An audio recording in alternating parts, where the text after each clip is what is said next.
السلام علیکم ورحمۃ اللہ وبرکاتہ۔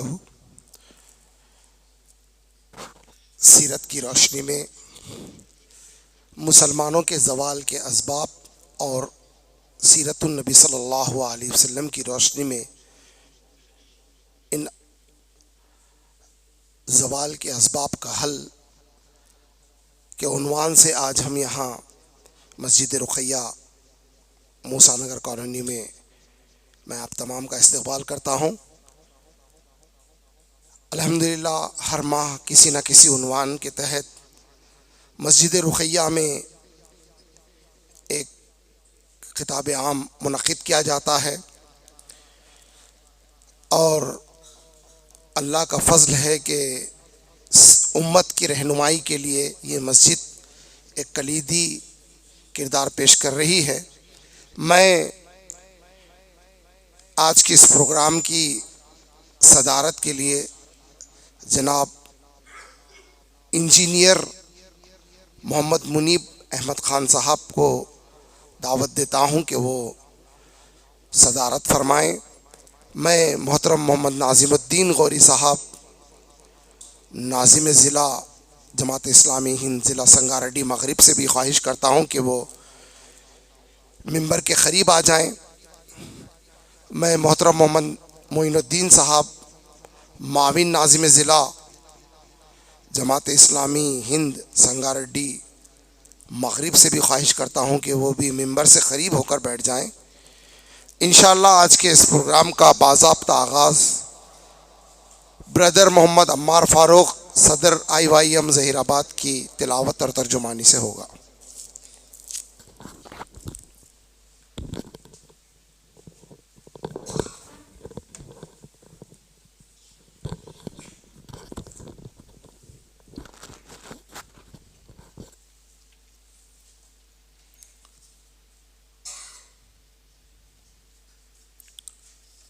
أعوذ بالله من الشيطان الرجيم.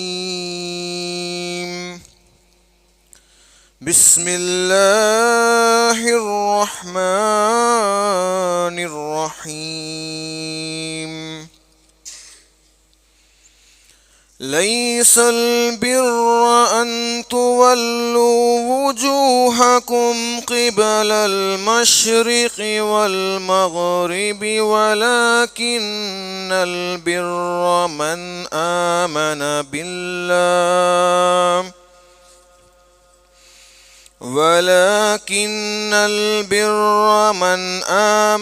بالله واليوم الآخر والملائكة والكتاب والنبيين وآتى المال على حبه ذوي القربى واليتامى والمساكين وابن السبيل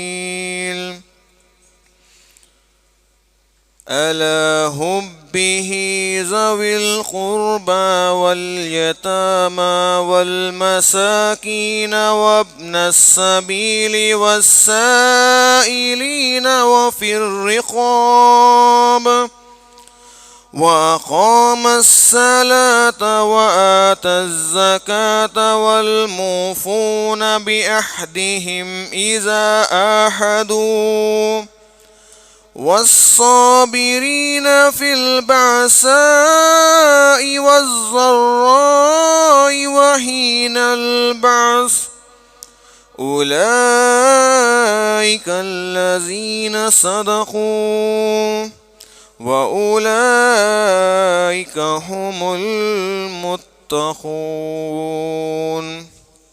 صدق اللہ العظیم۔ شروع اللہ کے نام سے جو بے انتہا مہربان نہایت رحم والا ہے۔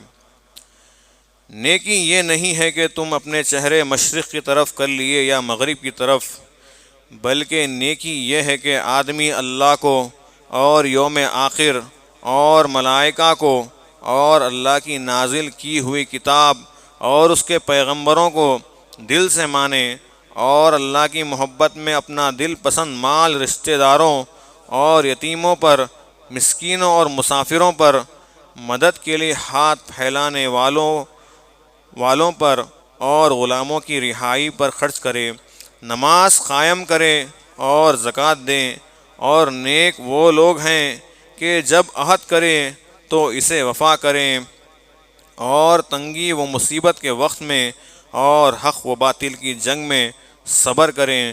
یہ ہے راست باز لوگ اور یہی لوگ متقی ہے۔ سچ کہا اللہ تعالیٰ نے۔ وآخر دعوانا الحمد للہ رب العالمین۔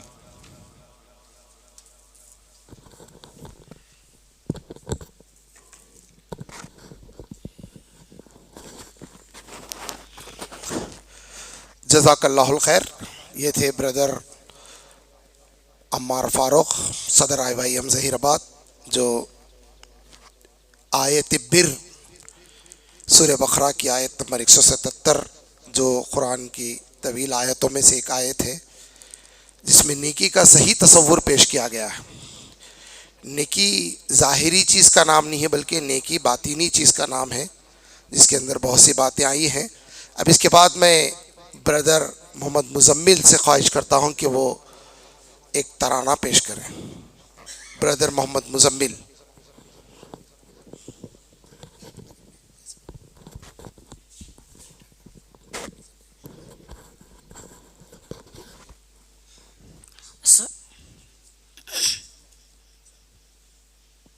السلام علیکم ورحمۃ اللہ وبرکاتہ۔ چین و عرب ہمارا، ہندوستاں ہمارا، مسلم ہے ہم وطن ہے سارا جہاں ہمارا۔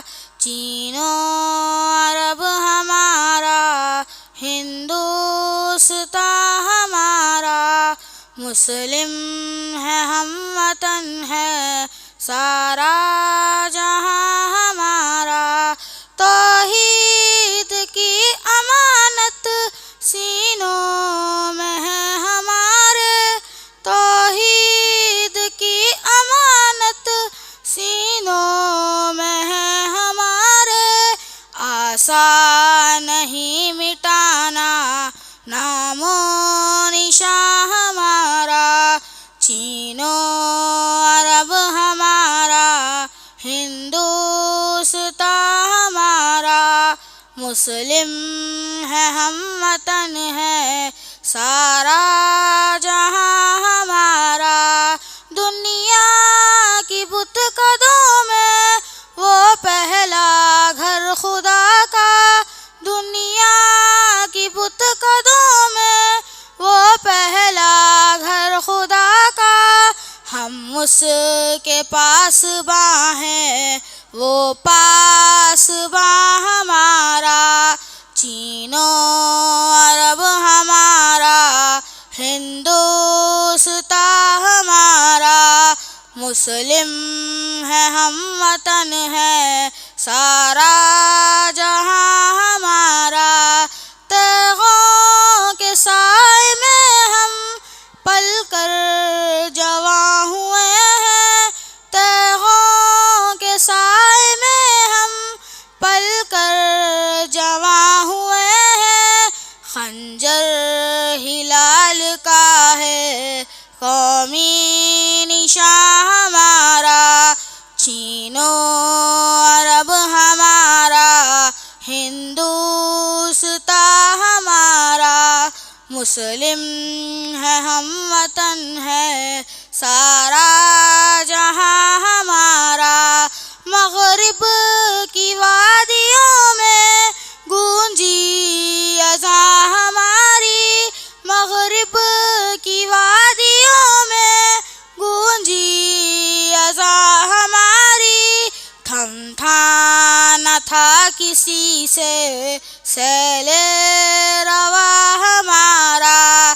چین و عرب ہمارا، ہندوستاں ہمارا، مسلم ہے ہم وطن ہے سارا جہاں ہمارا۔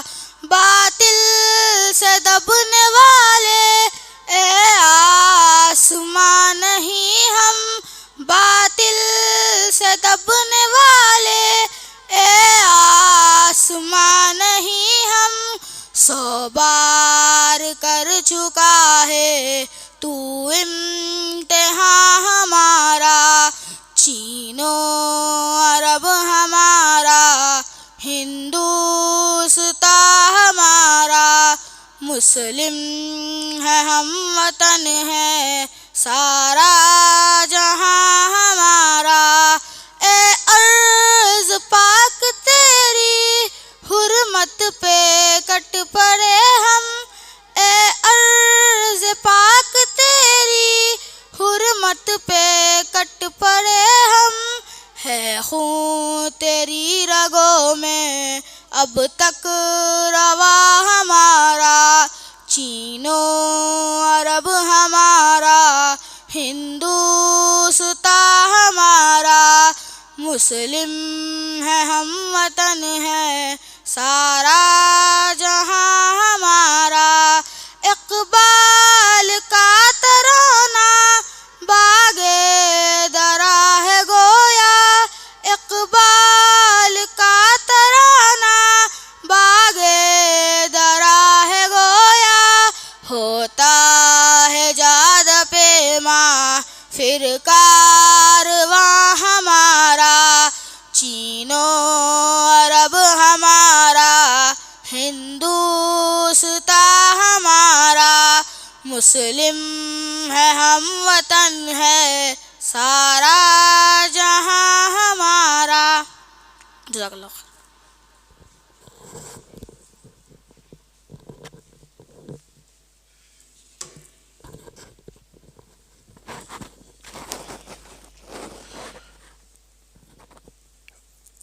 الحمدللہ، توحید کی امانت سینوں میں ہے ہمارے، توحید کی امانت سینوں میں ہے ہمارے، آسان نہیں مٹانا نام و نشاں ہمارا۔ کچھ بات ہے کہ ہستی مٹتی نہیں ہماری، کچھ بات ہے کہ ہستی مٹتی نہیں ہماری، صدیوں رہا ہے دشمن دورے جہاں ہمارا۔ یہ تھے ایک ننھے طالب علم محمد مزمل جو ایک ترانہ پیش کر رہے تھے، علامہ اقبال کا ایک شاہکار ترانہ۔ میں اس کے بعد افتتاحی کلمات کے لیے محترم محمد ناظم الدین غوری صاحب ناظم ضلع سنگاریڈی مغرب سے خواہش کرتا ہوں کہ افتتاحی کلمات پیش کریں۔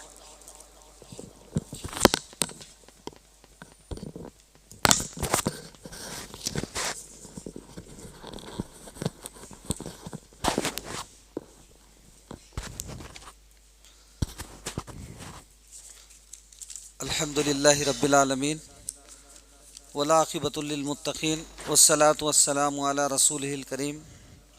قال اللہ تعالیٰ فی القرآن المجید والفرقان الحمید، فاعوذ باللہ من الشیطان الرجیم، بسم اللہ الرحمن الرحیم۔ قل اللہم مالک الملک تؤتی الملک من تشاء وتنزع الملک ممن تشاء وتعز من تشاء وتذل من تشاء بیدک الخیر انک علی کل شیء قدیر۔ قال تعالی هو الذی ارسل رسولہ بالہدی ودین الحق لیظہرہ علی الدین کلہ ولو کرہ المشرکون۔ صدق اللہ العظیم۔ رب اشرح لی صدری ویسر لی امری واحلل عقدۃ من لسانی یفقہوا قولی۔ یا رب العالمین، علم لنا ما علمتنا انک انت العلیم الحکیم۔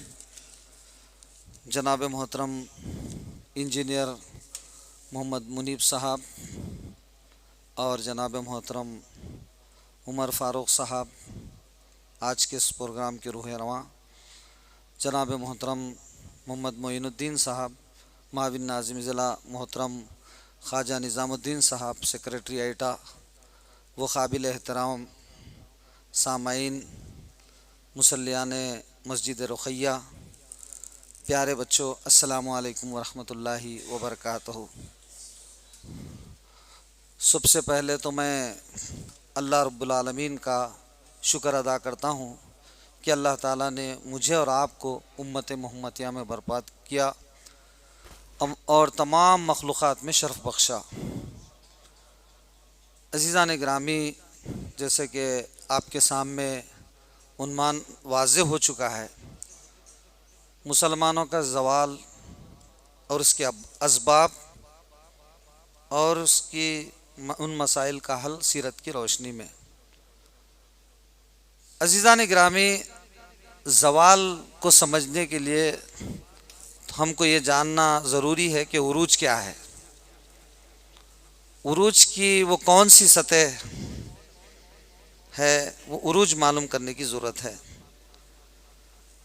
تو سب سے پہلے نبی کریم صلی اللہ علیہ وسلم نے جب مکے سے مدینہ ہجرت کی تو سب سے پہلا کام آپ صلی اللہ علیہ وسلم نے 631 عیسوی میں مدینے کی سرزمین پر اسلامی نظام حکومت کو قائم کیا، قرآن کے قوانین کو نافذ کیا، ان قوانین کے مطابق فیصلے ہوتے تھے اور ان قوانین کے مطابق ہی سزائیں سنائی جاتی تھی۔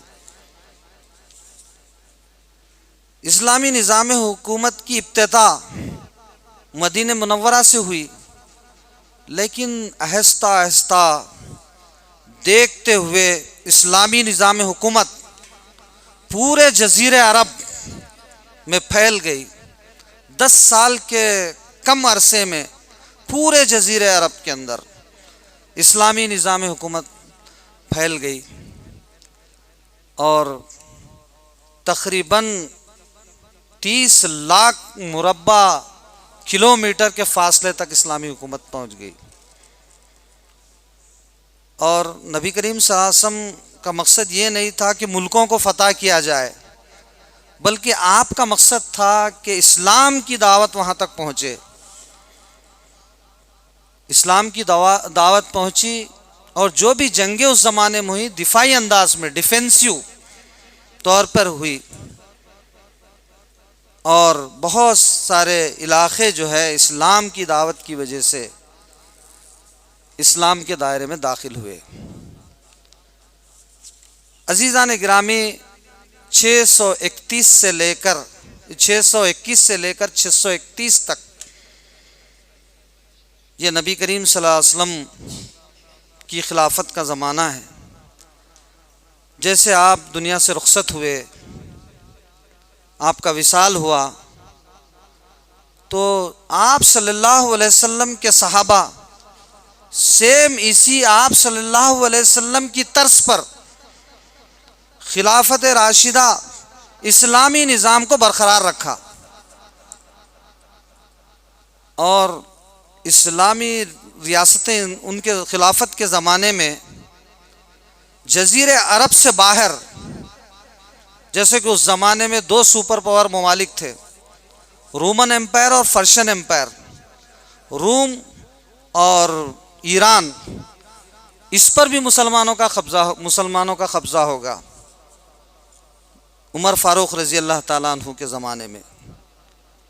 یہ نبی کریم صلی اللہ علیہ وسلم کے 10 سال اور خلفائے راشدین کے 30 سال، جملہ 40 سال میں 100% اسلامی نظام قائم تھا زمین کے اوپر، مکے اور دیگر اطراف جزیرہ عرب کے اندر۔ 631 سے لے کر 632 سے لے کر 662 تک اسلامک اسٹیٹ پورے ان علاقوں پر نافذ تھا۔ پھر خلفائے راشدین کا دور ختم ہوا، نبی کریم صلی اللہ علیہ وسلم کی جو پیشن گوئی تھی کہ خلافت میرے بعد 30 سال تک چلے گی، پھر اس کے بعد ملوکیت کا زمانہ شروع ہوا، یعنی انسانی بادشاہت کا زمانہ شروع ہوا، یعنی مسلمانوں کی دور و حکومت، اسلامی دور و حکومت نہیں بلکہ مسلمانوں کی دور و حکومت کا آغاز ہوا۔ اور اموی خلافت یعنی اموی بادشاہت، اموی حکمرانی جو ہے 90 سال تک چلی، 662 سے لے کر 750 عیسوی تک یہ اموی خلافت کا زمانہ ہے۔ پھر اس کے بعد یہ پیریڈ بھی ختم ہوا، پھر اس کے بعد بنو عباس کی حکمرانی کا دور شروع ہوتا ہے، جو 750 سے لے کے 1256 عیسوی تک چلتا ہے۔ یہ 508 سال تک کا جو وقفہ ہے، یہ اسلامی علوم و فنون کا، اسلامی سیاست کا وہ عروج کا زمانہ ہے۔ مورخین لکھتے ہیں کہ 8ویں صدی سے لے کر 13ویں صدی تک کا وہ زمانہ ہے، ایک طرف تو مسلمان سیاسی طور پر ملکوں کو فتح کر رہے تھے، تو دوسری طرف علمی دنیا کو مسخر کر رہے تھے۔ دنیا کے ہر شعبے حیات میں مسلمانوں نے، میتھمیٹکس ہو یا فزکس ہو، کیمسٹری ہو یا امبرالوجی ہو یا فلکیات ہو، ہر شعبے حیات میں مسلمانوں نے کارہائے نمایاں انجام دیا۔ یہ وہ زمانہ تھا جس میں مسلمان جو ہے نئی نئی ایجادیں کر رہے تھے۔ کیمسٹری کے فادر جابر بن حیام اسی زمانے کے ہیں، فادر آف دا کیمسٹری جابر بن حیان۔ اور الجبرا جو عربی ورڈ ہے، الگوریتم جو عربی ورڈ ہے، یہ سب مسلمانوں کی ایجاد۔ یہ وہ زمانہ تھا 8ویں صدی سے 13ویں صدی تک کا زمانہ، مسلمانوں کے عروج کا زمانہ، مسلمانوں کے علوم و فنون کے ڈیولپمنٹ کا زمانہ، ریسرچ و تحقیق کا زمانہ۔ عرب بھی اس زمانے میں ریسرچ کی زبان تھی، تحقیق کی زبان تھی، اور مسلمان تحقیق کر رہے تھے، نئی ایجادات کر رہے تھے۔ عزیزان گرامی، اس کے بعد جو ہے آخرکار بنو عباس کی حکومت کا خاتمہ عمل میں آیا، پھر خلافت عثمانیہ عالم اسلام کی قیادت سنبھالی، دنیا کے بڑے حصے پر ان کی حکومتیں قائم ہو گئی۔ ان کا زمانہ 1299 سے 1924 تک، یعنی 625 سال کا خلافت عثمانیہ قائم رہی۔ عزیزان گرامی، تقریباً 1000 سال تک دنیا کے مختلف ملکوں میں مسلمانوں کی حکومتیں تھیں۔ وہ اپنے عروج کے زمانہ میں قدرتی وسائل رکھتے تھے، قدرتی وسائل کا استعمال کرنا بھی جانتے تھے، علوم و فنون میں دنیا کی امامت کر رہے تھے، ریسرچ و تحقیق کے کام کر رہے تھے، نئی ایجادات کر رہے تھے۔ لیکن موجودہ زمانے میں ہم مسلمان معاشی اور سیاسی میدان میں پسماندہ ہیں، اخلاقی میدان میں پسماندہ ہیں، علمی میدان میں پسماندہ ہیں۔ آج ہم تعداد کے لحاظ سے بھی ہماری بہت بڑی تعداد ہے، یعنی کہ دنیا کا ہر 5واں انسان مسلمان ہے، لیکن ہر جگہ مسلمان مارے جا رہے ہیں، کٹے جا رہے ہیں۔ اللہ تعالیٰ نے مسلمانوں کے 56 ممالک دیے ہیں اور قدرتی وسائل سے بھی مالا مال کیا ہے۔ سونے کی کانیں مسلمانوں کے ملکوں میں ہیں، تیل کے ذخیرے ان کے پاس ہے، مگر ان کا استعمال کرنے کی صلاحیت ان کے مسلمانوں کے پاس نہیں ہے۔ یہ ساری چیزیں ہونے کے باوجود بھی ہم مسلمان جو ہے اس وقت بے وزن ہیں، نہ کوئی ہماری بات سنتا، نہ کوئی ہماری بات چلتی۔ عزیزان گرامی، دراصل اگر ہم اپنا ایمانداری سے جائزہ لیں تو چند بڑے اسباب ہمارے زوال کے ہم کو سامنے محسوس ہوتے ہیں۔ پہلی وجہ یہ ہے کہ قرآن و سنت سے دوری ہے۔ مسلمان قرآن سے دور ہو گیا۔ آج مسلمان قرآن کے قریب جاتا ہے، اس کو پڑھتا ہے، لیکن اس کے اندر کسی قسم کی تبدیلی نہیں آتی، نہ اس کے اخلاق کے اندر تبدیلی ہے، نہ اس کے معاملات کے اندر تبدیلی ہے، نہ ہی علمی طور پر اس کے اندر کوئی تبدیلی ہے۔ دوسری سب سے بڑی وجہ اخلاقی زوال بھی ہے۔ اخلاقی زوال میں دھوکہ، وعدہ خلافی اور رشوت اور خود غرضی مسلمانوں میں عام ہو چکی ہے، لیکن حالانکہ نبی کریم صلی اللہ علیہ وسلم کی پوری سیرت اعلیٰ اخلاق کا نمونہ تھی۔ اور تیسری سب سے بڑی وجہ یہ ہے کہ امت مسلمہ آپسی اختلاف اور فرقہ واریت میں ہے، مشغول ہے۔ پر چوتھی وجہ یہ ہے علم سے دوری ہے۔ عزیزان گرامی، اب سوال یہ پیدا ہوتا ہے کہ سیرت نبوی کی روشنی میں ہم اس زوال سے عروج کی طرف کس طرح سے آ سکتے ہیں؟ تو سب سے پہلی یہی وجہ ہے کہ ہم جس طرح سے نبی کریم صلی اللہ علیہ وسلم نے اللہ کی زمین پر اس کے نظام کو قائم کیا تھا۔ اگر آپ غور کیجئے، امام حسین کی شہادت کس وجہ سے ہوئی، اس پہ غور کرنا ضروری ہے۔ کیا یزید اور امام حسین میں آپس میں کیا جھگڑا تھا، آپس کی کیا لڑائی تھی؟ کیا یزید کے زمانے میں کیا نمازوں پر پابندی آئی ہوئی تھی؟ کیا حج اور روزے عمرے پر پابندی تھی؟ یا اسلامی احکامات کی عمل آوری میں پابندی تھی؟ ایسا کچھ نہیں تھا۔ لیکن یزید کا نقطہ نظر یہ تھا کہ امام حسین آپ بڑے متقی پرہیزگار ہیں، آپ جو ہے مسجد میں بیٹھیے، درس قرآن دیجئے، مسجد میں وعظ کیجئے، میں ادھر راج کرتا ہوں۔ اب یزید کا نقطہ نظر یہ تھا کہ آپ مسجد میں وعظ کیجئے، میں ادھر سیاست میں آپ مداخلت مت کیجئے، آپ ادھر وعظ کیجئے، میں ادھر راج کرتا ہوں۔ چاہے وہ حکومت بدامنی کی بنیاد پر ہو، فرقہ پرستی کی بنیاد پر ہو، فساد کی بنیاد پر ہو، بے حیائی کی بنیاد پر ہو، لیکن آپ اس میں مداخلت مت کیجئے۔ لیکن امام حسین کا نقطہ نظر یہ تھا کہ میرے نانا کا لایا ہوا دین ایسا نہیں ہے، اگر ایسا ہوتا تو جنگیں کیوں ہوتی، آپ صلی اللہ علیہ وسلم کے دندان مبارک کیوں شہید ہوتے، صحابہ کی شہادت کیوں ہوتی۔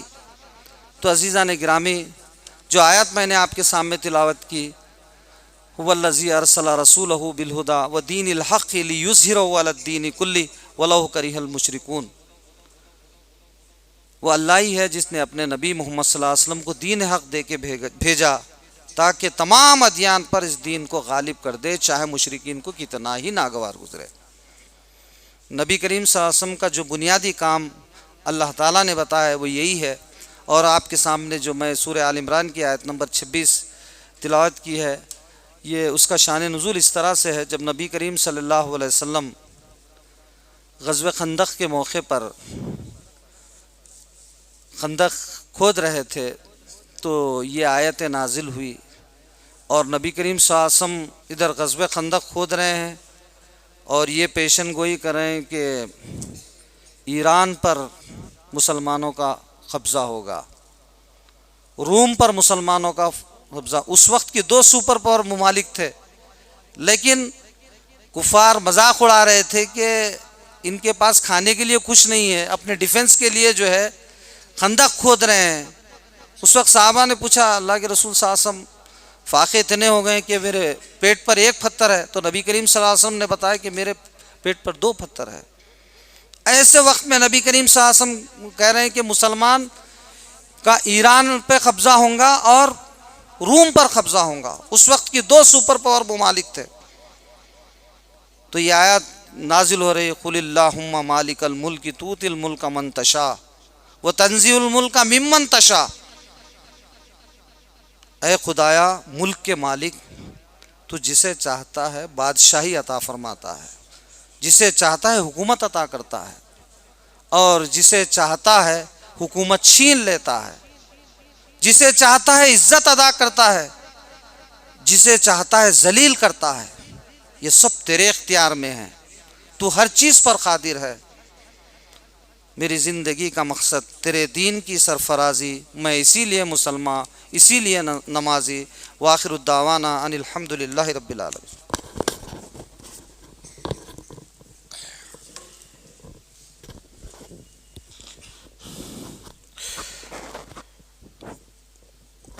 وہ معزز تھے زمانے میں مسلمان ہو کر، وہ معزز تھے زمانے میں مسلمان ہو کر، اور تم خار ہوئے تاریک خراں ہو کر، جب تک نہ ہو تیرے قلب پر نزول کتاب، گرا کشاہ نہ رازی نہ صاحب کشاف۔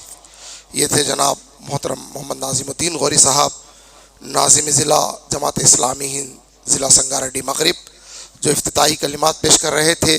اس کے بعد آج کا صدارتی خطاب ہوگا جس کا عنوان ہے مسلمانوں کے زوال کے اسباب اور سیرت نبوی صلی اللہ علیہ وسلم کی روشنی میں اس کا حل۔ میں اس کے لیے آج کے مہمان مقرر جناب محترم انجینئر محمد منیب احمد خان صاحب، جو حیدرآباد سے ہمارے یہاں تشریف لائے ہیں، آپ سے ملتمس ہوں کہ آپ آئیں اور صدارتی خطاب پیش کریں۔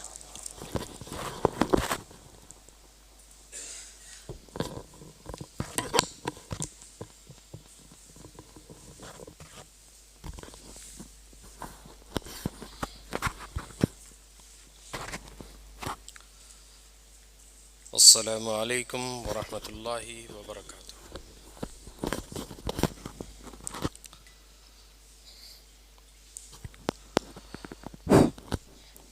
الحمد للہ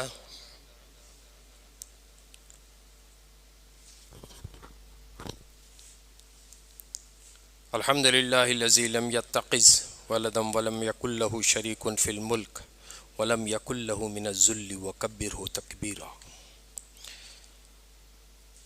الصلاة والسلام علی من لا نبی بعد۔ اعوذ باللہ من الشیطان الرجیم، بسم اللہ الرحمن الرحیم۔ ان اللہ لا یغیر ما بقوم حتی یغیروا ما بانفسهم۔ اللہم ارنا الحق حقا وارزقنا اتباعہ وارنا الباطل باطلا وارزقنا اجتنابہ۔ رب اشرح لی صدری ویسر لی امری واحلل عقدۃ من لسانی یفقہوا قولی۔ ربی زدنی علما، آمین یا رب العالمین۔ تمام تعریفیں، حمد و ثنا، کبریائی و بڑائی اللہ عز و جل کے لیے، جس نے نہ کسی کو بیٹا ہی بنایا اور نہ ہی اس کی بادشاہی میں کوئی اس کا شریک ہے، اور نہ ہی وہ کمزور کہ اس کا کوئی حمایتی ہو۔ ہم اسی کی بڑائی اور تعریف بیان کرتے ہیں، کمال درجے کی بڑائی۔ درود و سلام ہو محمد رسول اللہ صلی اللہ علیہ وسلم پر، جن کے بعد کوئی اور نبی نہیں۔ قابل احترام ذمہ داران، عزیز نوجوانوں اور پیارے بچوں، ہم سب اس بات سے بخوبی واقف ہیں، ابھی ناظم ضلع نے تمہیداً جو کچھ کہا ہے میرے کام کو نسبتاً بڑا آسان کر دیا۔ تاریخ کے سفر میں لیے چل رہے تھے وہ اللہ کے نبی صلی اللہ علیہ وسلم سے لے کے موجودہ دور 1447 سال کا سفر کروا دیا انہوں نے آپ کو۔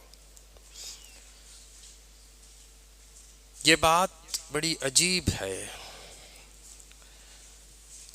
قرآن مجید کو ہم جب پڑھتے ہیں تو ہمیں یہ معلوم ہوتا ہے کہ قرآن کو اگر آپ کیٹیگوریکلی، مطلب موٹے موٹے عنوانوں کے تحت قرآن میں دراصل ہے کیا کہیں، تو ایک حصہ تو وہ ہے جو توحید، رسالت، آخرت، اس کو 1/3 آف دا قرآن کہتے ہیں، ثلثہ القرآن، اور اس کا شاہکار نمونہ ہے سورہ اخلاص۔ 1/3 آف دا قرآن ہے توحید، رسالت، آخرت۔ 1/3 آف دا قرآن ہے احکامات، کیا کرنا، کن سے بچنا، اور 1/3 آف دا قرآن ہے قصص، قصے، واقعات، history, stories of old, stories of the previous generations. 3 موٹے موٹی کیٹیگریز۔ جب آپ قرآن مجید کی ابتدا کرتے ہیں، سورہ فاتحہ کے فوراً بعد سورہ آل بقرہ شروع ہوتا ہے۔ یہ اتفاق سے قرآن مجید کی طویل ترین صورت، 286 آیات پر مشتمل، 40 رکوعوں پر مشتمل، 40 مسائل اس سورہ مبارکہ میں۔ چوتھے رکوع میں آدم علیہ السلام کی پیدائش کا ذکر ہے، پہلا قصہ قرآن کا، جب آپ ترتیب سے پڑھیں گے تو 5ویں رکوع سے لے کر 15ویں رکوع تک ایک خاص امت کا، قوم کا ذکر ہے، اور جسے کہا جاتا ہے بنی اسرائیل۔ میں سوچ رہا ہوں 40 رکوعوں میں کا یہ سورہ، جس میں سے 10 رکوع بنی اسرائیل کے متعلق ہے۔ کہا جاتا ہے کہ قرآن سے استفادہ کون کریں گے، یہ پہلے رکوع میں ذکر کیا اللہ نے، پھر اس کے ساتھ منافقوں کا ذکر آ گیا، اور آدم کی تخلیق، تم جنت میں بنائے گئے تھے، جنت ہی کے لیے بنائے گئے ہو، لیکن اس امتحان گاہ سے گزر کے آنا ہے، یہ واضح کیا اللہ نے چوتھے رکوع میں۔ اور 5ویں رکوع سے اپنی نعمتوں کے اظہار کے ساتھ بنی اسرائیل کا تذکرہ شروع ہوتا ہے، اور 15ویں رکوع تک جاتا ہے۔ 10 رکوع out of 40۔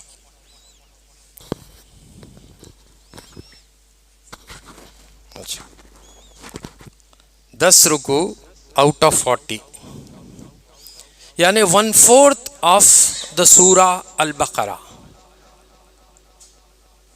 says the details, the history, the shortcomings، وہ خرابیاں، وہ بدماشیاں،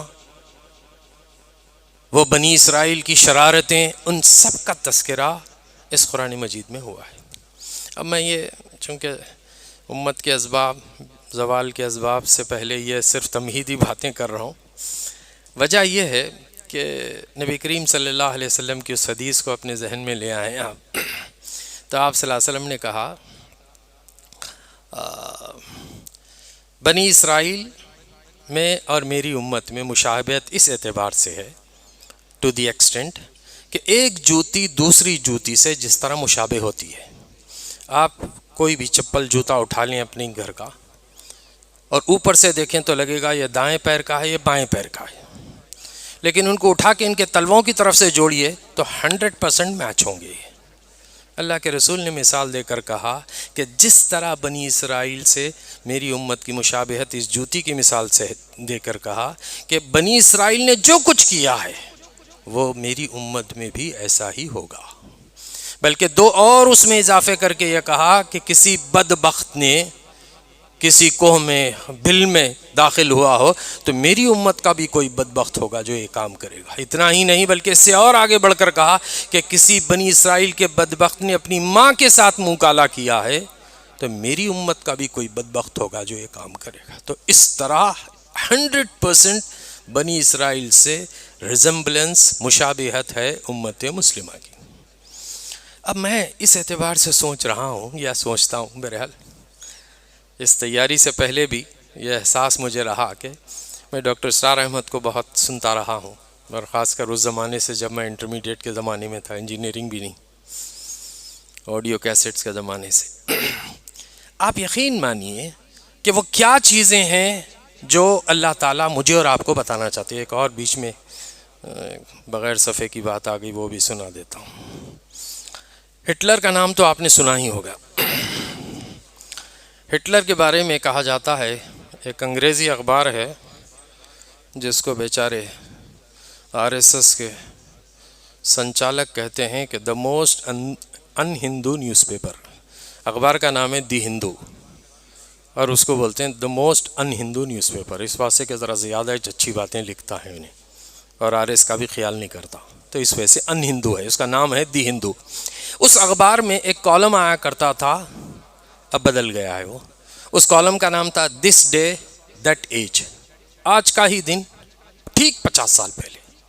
اب اس کالم کا نام ہے آرکائیوز، فرام دا آرکائیوز۔ اس میں آئی تھی یہ بات کہ Hitler used to carry a pocket size Quran, German pocket size Quran with him always.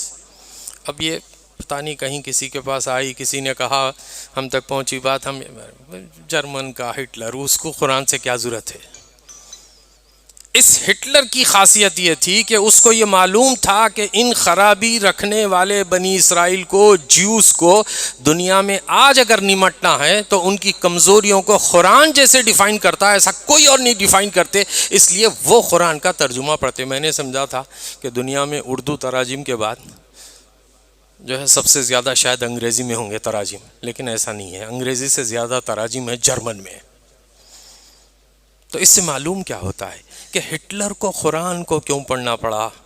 تاکہ اسے معلوم ہو کہ یہ وہ قوم ہے جس نے اپنے انبیاء کو نہیں بخشا ہے، جو فسادی قوم ہے، جو زمین پہ سارا فساد انہی سے شروع ہوتا ہے۔ نبیوں کی موجودگی میں 10 معجزے دیکھنے کے بعد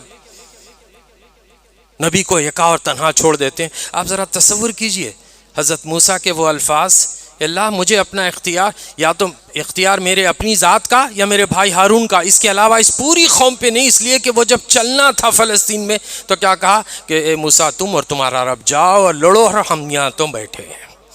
40 سال تک وہ زمین حرام کر دی گئی، اور در در بھٹکے اس عرصے میں حضرت موسیٰ کا، حضرت ہارون کا انتقال ہو گیا، اور وہ سینئرز جتنے تھے جنہوں نے شرارتیں کی تھی وہ سب ختم ہوئے، ایک نئی نسل کھیپ چلی، اور 40 سال بعد پھر وہ ہوا ہے جو طالوت کے ذریعے سے، پھر اس کے بعد وہ سلسلہ ہے جہاں داؤد اور سلیمان اور فلاں۔ تو معلوم کیا ہوتا ہے؟ معلوم یہ ہوتا ہے کہ بنی اسرائیل وہ قوم ہے جو ہم سے پہلے اللہ کی پسندیدہ چوزن امت یہی تھی، اور ان کے اندر کیا کیا خرابیاں تھیں، ان خرابیوں سے ان ڈیٹیل واقف کرانے کے لیے اللہ نے قرآن کے سب سے طویل ترین سورے میں 1/4 آف دا سورہ بنی اسرائیل کے متعلق باتوں کا ذکر کیا. تو معلوم ہی ہوتا ہے کہ ایک تو یہ کہ ہماری مشابہت جوتیوں کی طرح بنی اسرائیل نے جو کچھ کیا وہ یہ امت بھی کرے گی اور کر رہی ہے، بلکہ بعض موقعوں پہ تو اس سے کہیں اور زیادہ کر کے کر رہی ہے. تو اب اصل جو بات ہے وہ یہ ہے کہ آپ جیسا ناظم ضلع نے کہا کہ عروج ایک پیمانہ جان لیں آپ کے عروج کسے کہتے ہیں تو پھر سمجھ میں آئے گا زوال. اب میں ایک دوسرے پیمانے سے بات کروں گا کہ یہ بتائیے کہ ہم کنفرم کرتے ہیں اس بات سے اپنے دلوں میں کہ آج مسلمانوں کا عروج نہیں ہے، ہم زوال سے دوچار ہیں. 56 ملکوں کا ذکر آیا نا، 56 کنٹریز، 57 آلموسٹ آؤٹ آف 200. ان ہمارے ہندو بھائیوں کو، مودی بھکتوں کو بڑی تکلیف ہوتی ہے کہ یار ہمارا ایک ملک تو تھا نیپال، ہندو راشٹر، اب وہ بھی باقی نہیں رہا. مسلمانوں کے اتنے ملک ہیں پھر بھی اس کے باوجود یہاں تم مائنورٹی میں رہ کے حقہ مانگ رہے ہم سے. جاؤ نا، کلمے کی بنیاد پہ ایک ملک بازو لے ہی لیے. یہ ہے ان کو تکلیف. آپ غور کیجئے 56 ممالک مسلمانوں کے، لیکن ان کی آواز سب 56 ملک ایک ہو کر OIC، تھوڑا پانی تھی، OIC مسلمان متحد ہو کے یہ طے کرے کہ ہم کچھ کریں گے، کچھ کر سکے فلسطین کے لیے. پانی کی بوتل نہیں بھیجانے کا اختیار،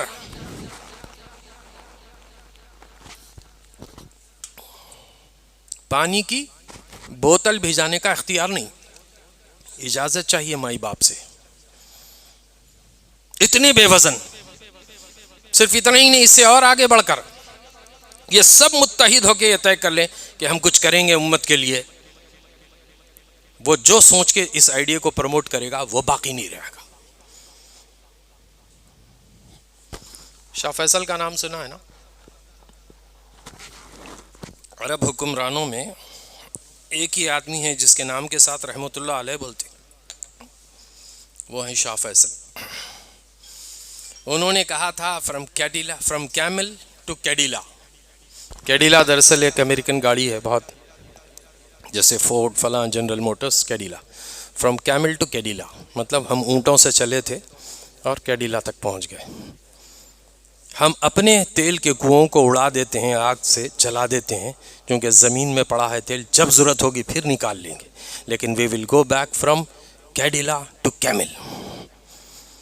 لیکن ہم واپس چلیں گے اپنی اس تہذیب کی طرف، ان اپنی بنیادوں کی طرف. یہ کہنا تھا، بھتیجے کو تیار کروایا اور چچا کی موت گولی سے کروا دی. یاد دلایا کسی نے، خیبر کے کھنڈرات میں لے جا کے دعوت دی تھی ہنری کسنگر کو، یہ بتانے کے لیے کہ یہ وہ اجڑی بستیاں ہیں جہاں سے ہمارے نبی نے تمہارے آبا اجداد کو نکالا ہے. وہ واپس امریکہ جانے سے پہلے لنڈن سے گزرتا ہوا جاتا ہے اور وہاں پریس سے مخاطب ہو کے کہتا ہے کہ اس بوڑھے نے ہم کو وہ یاد دلا دیا ہے جو ہماری تاریخ تھی. اور 6 مہینے سے پہلے شاہ فیصل نو مور ان دس ورلڈ. تو مطلب یہ ہے کہ آپ چاہ کے بھی اپنی بچاؤ اور اپنی بقا کا جو ہے سامان نہیں کر سکتے. تو میں دراصل عرض یہ کرنا چاہتا ہوں کہ پہلے تو ہم یہ طے کر لیں، یہ ہم کو یہ احساس ہو کہ ہم زوال سے پذیر ہیں، زوال سے دوچار ہیں. وی آر آلریڈی ان زوال، ان دا اسٹیج آف زوال. مسلسل زوال ہی زوال ہے. وہ جس عروج کا ذکر ابھی آپ نے سنا ہے، وہ عروج وہ ہے جو بہت وقتی ہے، اور وہ عروج وہ ہے جو بظاہر کہیں کچھ نظر آتا ہے، لیکن مجموعی حیثیت پہ پوری امت پہ زوال یہ ہے کہ یہاں اس ملک میں 1000 سال کی حکمرانی کی ہے نا ہم نے. 800 سال مغلیہ دور اور 200 سال برطانوی حکومت. برطانیہ میں بھی نظام کو دھکا نہیں لگا، بہمنی کنگڈم کو دھکا نہیں لگا، سراج الدولہ کو دھکا نہیں لگا. تو مطلب یہ ہے کہ 1000 سال حکمرانی کرنے کے بعد مسلمانوں کی آج کیا درگت. اس ملک کا چوکیدار کہتا ہے پنکچر بنانے والے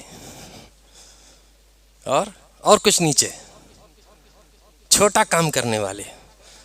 اس کے اس طنز پر ناسا کے ایک سائنٹسٹ نے ڈالا کہ ہم جو ہے انسانوں کے جسم پہ پنکچر لگاتے ہوئے، اور راکٹ کا ایک تصویر ڈالی بیک گراؤنڈ میں، اور کہا ناسا میں یا آسمان میں اڑنے والے ان راکٹس پہ، اس پہ ہم پیون اور پنکچر لگاتے ہیں. ہم کو اتنا گرا دیا بتانے کے لیے، ہمارا نام لینے کے لیے بھی، کہ تمہاری حیثیت ہی کیا ہے. یہ بات طے ہے کہ ہم زوال سے دو چار ہیں. اچھا، زوال کے اسباب ایک دو نہیں، سینکڑوں ہیں. لیکن جب تک مجھے آپ کو یہ احساس نہ ہو جائے کہ ہم زوال پذیر ہیں، ہم زوال سے دو چار ہو رہے ہیں، ہم کمزوریوں خامیوں کے پتلے ہو گئے، یہ جب تک احساس نہ ہوگا پھر ہم اپنے آپ کو بدلیں گے نہیں. وہ جو آیت مبارکہ میں نے ابتداً پڑھی ہے، اللہ کسی قوم کی حالت کو اس وقت تک نہیں بدلتا جب تک نہ ہو خیال ان کو اپنے خود کے بدلنے کا. اللہ کو زبردستی نہیں پڑی ہے. اس کی حمد و ثنا، اس کی تعریف، اس کی کبریائی، اس کی بڑائی کرنے کے لیے سینکڑوں، کروڑوں، اربوں، خربوں وہ فرشتے جو ایک دفعہ اس کا عرش کا طواف کر لے تو ان فرشتوں کو سیکنڈ ٹائم پھر عرش کا طواف کرنے کی کا موقع 70,000 سال بعد آئے، اس لیے کہ اتنے ان گنت فرشتے.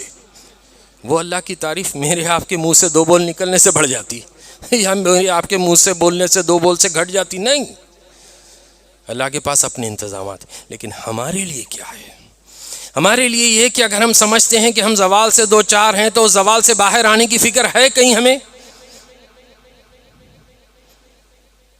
بنی اسرائیل وہ قوم جس نے نبیوں کو ستایا تھا، پوری زمین پہ فساد پھیلاتی ہے، لیکن ان کا حال یہ ہے کہ وہ اتنے یونائٹ، اگرچہ کہ 2-2.5% سے زیادہ نہیں پوری دنیا میں آج وہ، لیکن ان کا حال یہ ہے کہ وہ جو چاہتے ہیں دنیا میں ڈکٹیٹ کرواتے ہیں، اور مکھڑا ہے UN. آپ کے 56 ممالک بل بلائیں گے، UN کے ریزولوشنز بھی ہو جائیں، 100+ ریزولوشنز بھی ہو جائیں، تو بال باقا نہیں کر سکتا UN اسرائیل کا. یہ ہے اصل صورتحال. تو معلوم یہ ہوتا ہے کہ ہم لوگوں کو اپنی حیثیت کا یہ اندازہ ہو جانا چاہیے کہ ہم لوگوں نے آج جس پوزیشن میں، چاہے وہ مسلمان حکمران، اب آپ یہ گلی کوچے کے پنچایت لیول کے آدمی سے لے کے کارپوریٹر، MLA، MP، ان کا تو کوئی شمارش نہیں ہے. ملک کے حکمران 56+ ممالک امت کی خیر کے متعلق اللہ ماشاءاللہ کسی کے ذہن میں کچھ ہو تو. اب بات یہ ہے کہ جب ہم نے یہ محسوس کر لیا، ہم کو یہ احساس ہو گیا، ہم اس بات کو سمجھ چکے ہیں کہ ہم زوال سے دو چار ہیں، ہم خرابیوں سے دو چار ہیں، برائیوں سے دو چار ہیں. یہی وجہ ہے جس کی وجہ سے اب امیر جماعت نے بڑا اچھا کہا کہ بزرگوں میں جاؤ اور دینداروں میں جا کے پوچھو کہ ذرا بتائیے بھائی یہ مسائل کا حل کیا ہے، یہ مسائل سارے ہندوستان میں کیوں ہیں؟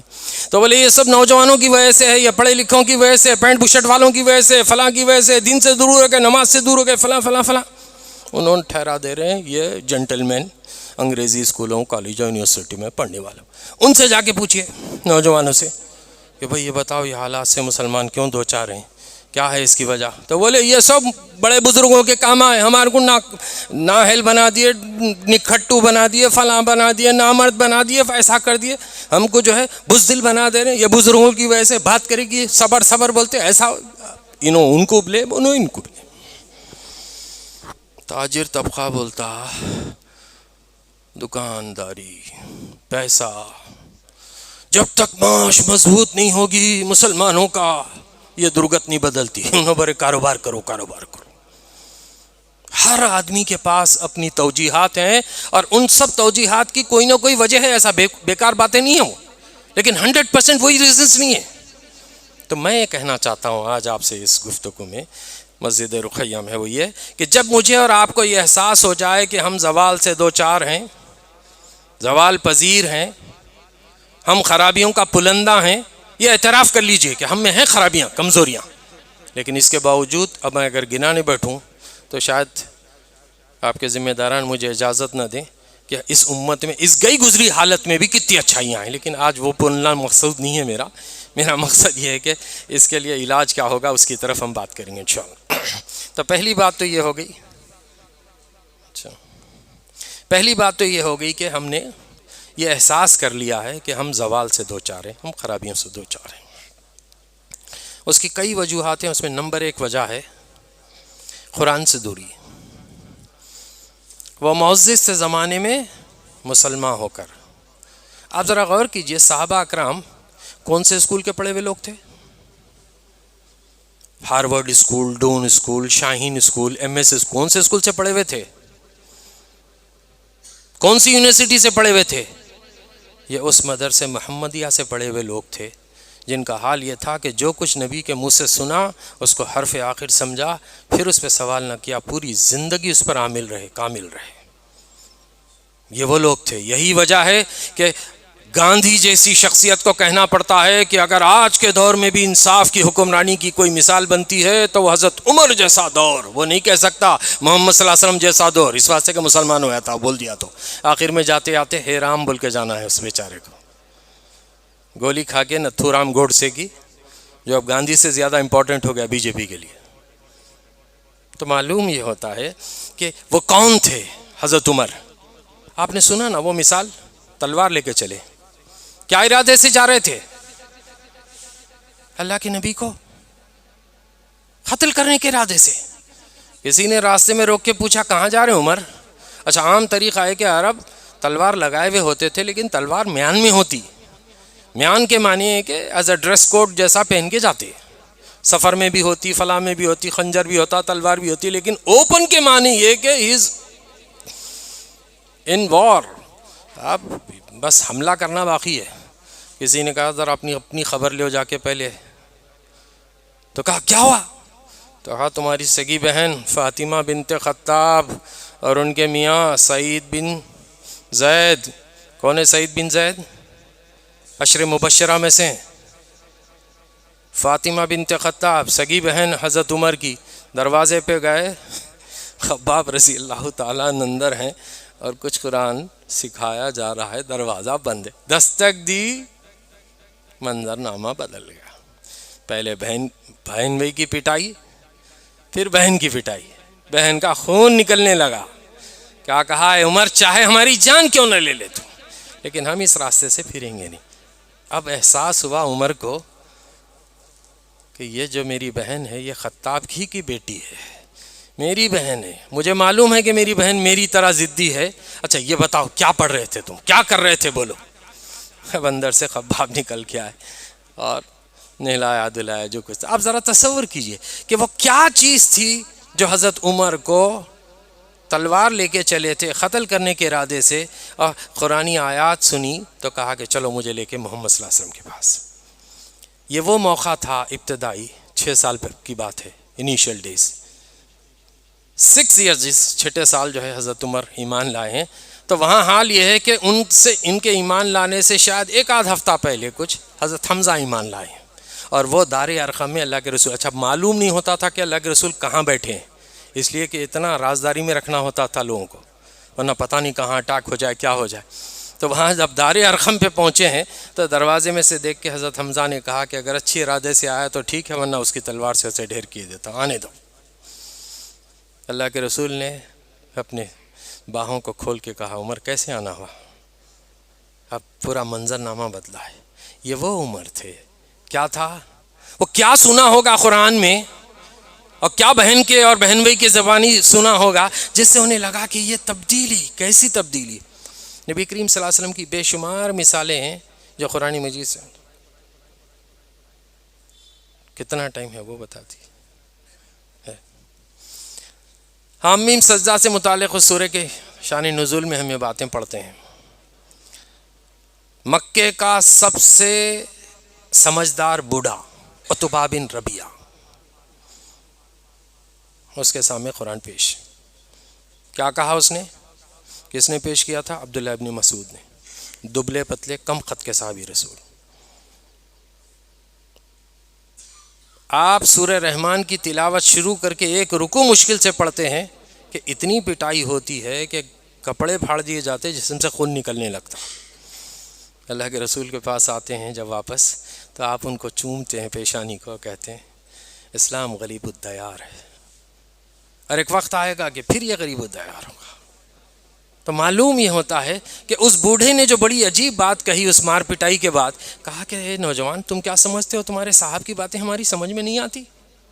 جب وہ کہتے ہیں لا الہ الا اللہ، تو ہم سب ان بتوں کو نہ کرنا ہوتا ہے. پھر الا اللہ، ایک اللہ کی، ایک خدا کی بات. یہ کیسے تصور کر لیں کہ 360 بت ہمارے جو ہر روز کے رکھے ہیں ان کو نہ کریں اور ایک کو جو دکھتا نہیں اسے مان لیں. ارے بیٹا، یہ جو روزی روٹی ہے، یہ جو چڑھاوے آتے ہیں ان بتوں کے نام، یہ بت تھوڑے ہی کھاتے ہیں، یہ تو ہماری روزی روٹی ہے. یہ تو تمہاری روزی روٹی پہ لات مارنے کی بات ہو رہی ہے. تو معلوم ہی ہوتا ہے کہ یہ ہے وہ بات جو قرآن سمجھاتی ہے. یہ ہے وہ بات جو نبی کریم صلی اللہ علیہ وسلم کی ابتدائی دعوت ہمیں سمجھاتی ہے، جس سے معلوم ہوتا ہے کہ ہم آج بھی اگر ہو جو ابراہیم سائمہ پیدا آگ کر سکتی ہے انداز گلستہ پیدا. ذرا تصور اس بات پہ کر لیجئے کہ ہم لوگوں نے کیا واقعی قرآن سے دوری نہیں اختیار کر لی. کہیں تو قرآن خود یہ کہے گا یا ربی ان قوم اتخذوا ھذا القرآن مہجورا، اے میرے رب ان لوگوں نے قرآن کو پیٹھ پیچھے ڈال دیا. ذرا تصور کیجئے کسی اور سے نے اپنے آپ دل پہ ہاتھ رکھ کے اپنے آپ سے پوچھئے آخری دفعہ قرآن کا پڑھے، چھوٹے بچوں سے لے کے بڑوں تک، ترجمے سے کب پڑھے، سمجھنے کے ارادے سے کب پڑھے، یاد کرنے کے ارادے سے کب پڑھے. آخری رمضان کی تراویحوں میں جو قرآن پڑھے اس کے بعد اپنی ذاتی قرآن بھی پڑھ رہے ہیں ہم. یہ تو قرآن کی بات ہے، اب سیرت تو اب اللہ ہی حافظ ہے اس کے بعد. آپ ذرا تصور کیجئے کہ وہ صحابہ اکرام کا اوڑھنا بچھونا تھا. نبی کریم صلی اللہ علیہ وسلم گھر پہ نہیں ہیں، اماں عائشہ سے پوچھ رہے ہیں آ کے صحابہ یہ بتاؤ اماں اللہ کے رسول کا گھر میں اخلاق کیسے ہے، مطلب گھر میں کیسا رہتے. تو انہوں نے کہا تم لوگوں نے قرآن نہیں پڑھا. اماں ہم اخلاق پوچھ رہے ہیں، اب قرآن بول رہی ہیں. کانا خلق القرآن، آپ کا اخلاق کامل قرآن، جو کچھ تم قرآن میں پاتے ہو یہی اخلاق. نبی کا چہرہ بازار میں الگ، بیویوں کے بیچ میں الگ، بچوں کے بیچ میں الگ، دوستوں کے بیچ میں الگ. یہ ہمارے ہو سکتے حیدرآباد ظہیر آباد میں چہرے ملٹی فیسیٹڈ چہرے، کس کے سامنے کیا مکھڑا لے کے جاتے نہیں معلوم. اللہ کے رسول کا ایک مکھڑا، صرف ایک. اما عائشہ نے کہا قرآن یہی اخلاق، کامل اخلاق. تو ہم قرآن سے دور ہوئے، یہ بنیادی سب سے اہم بات.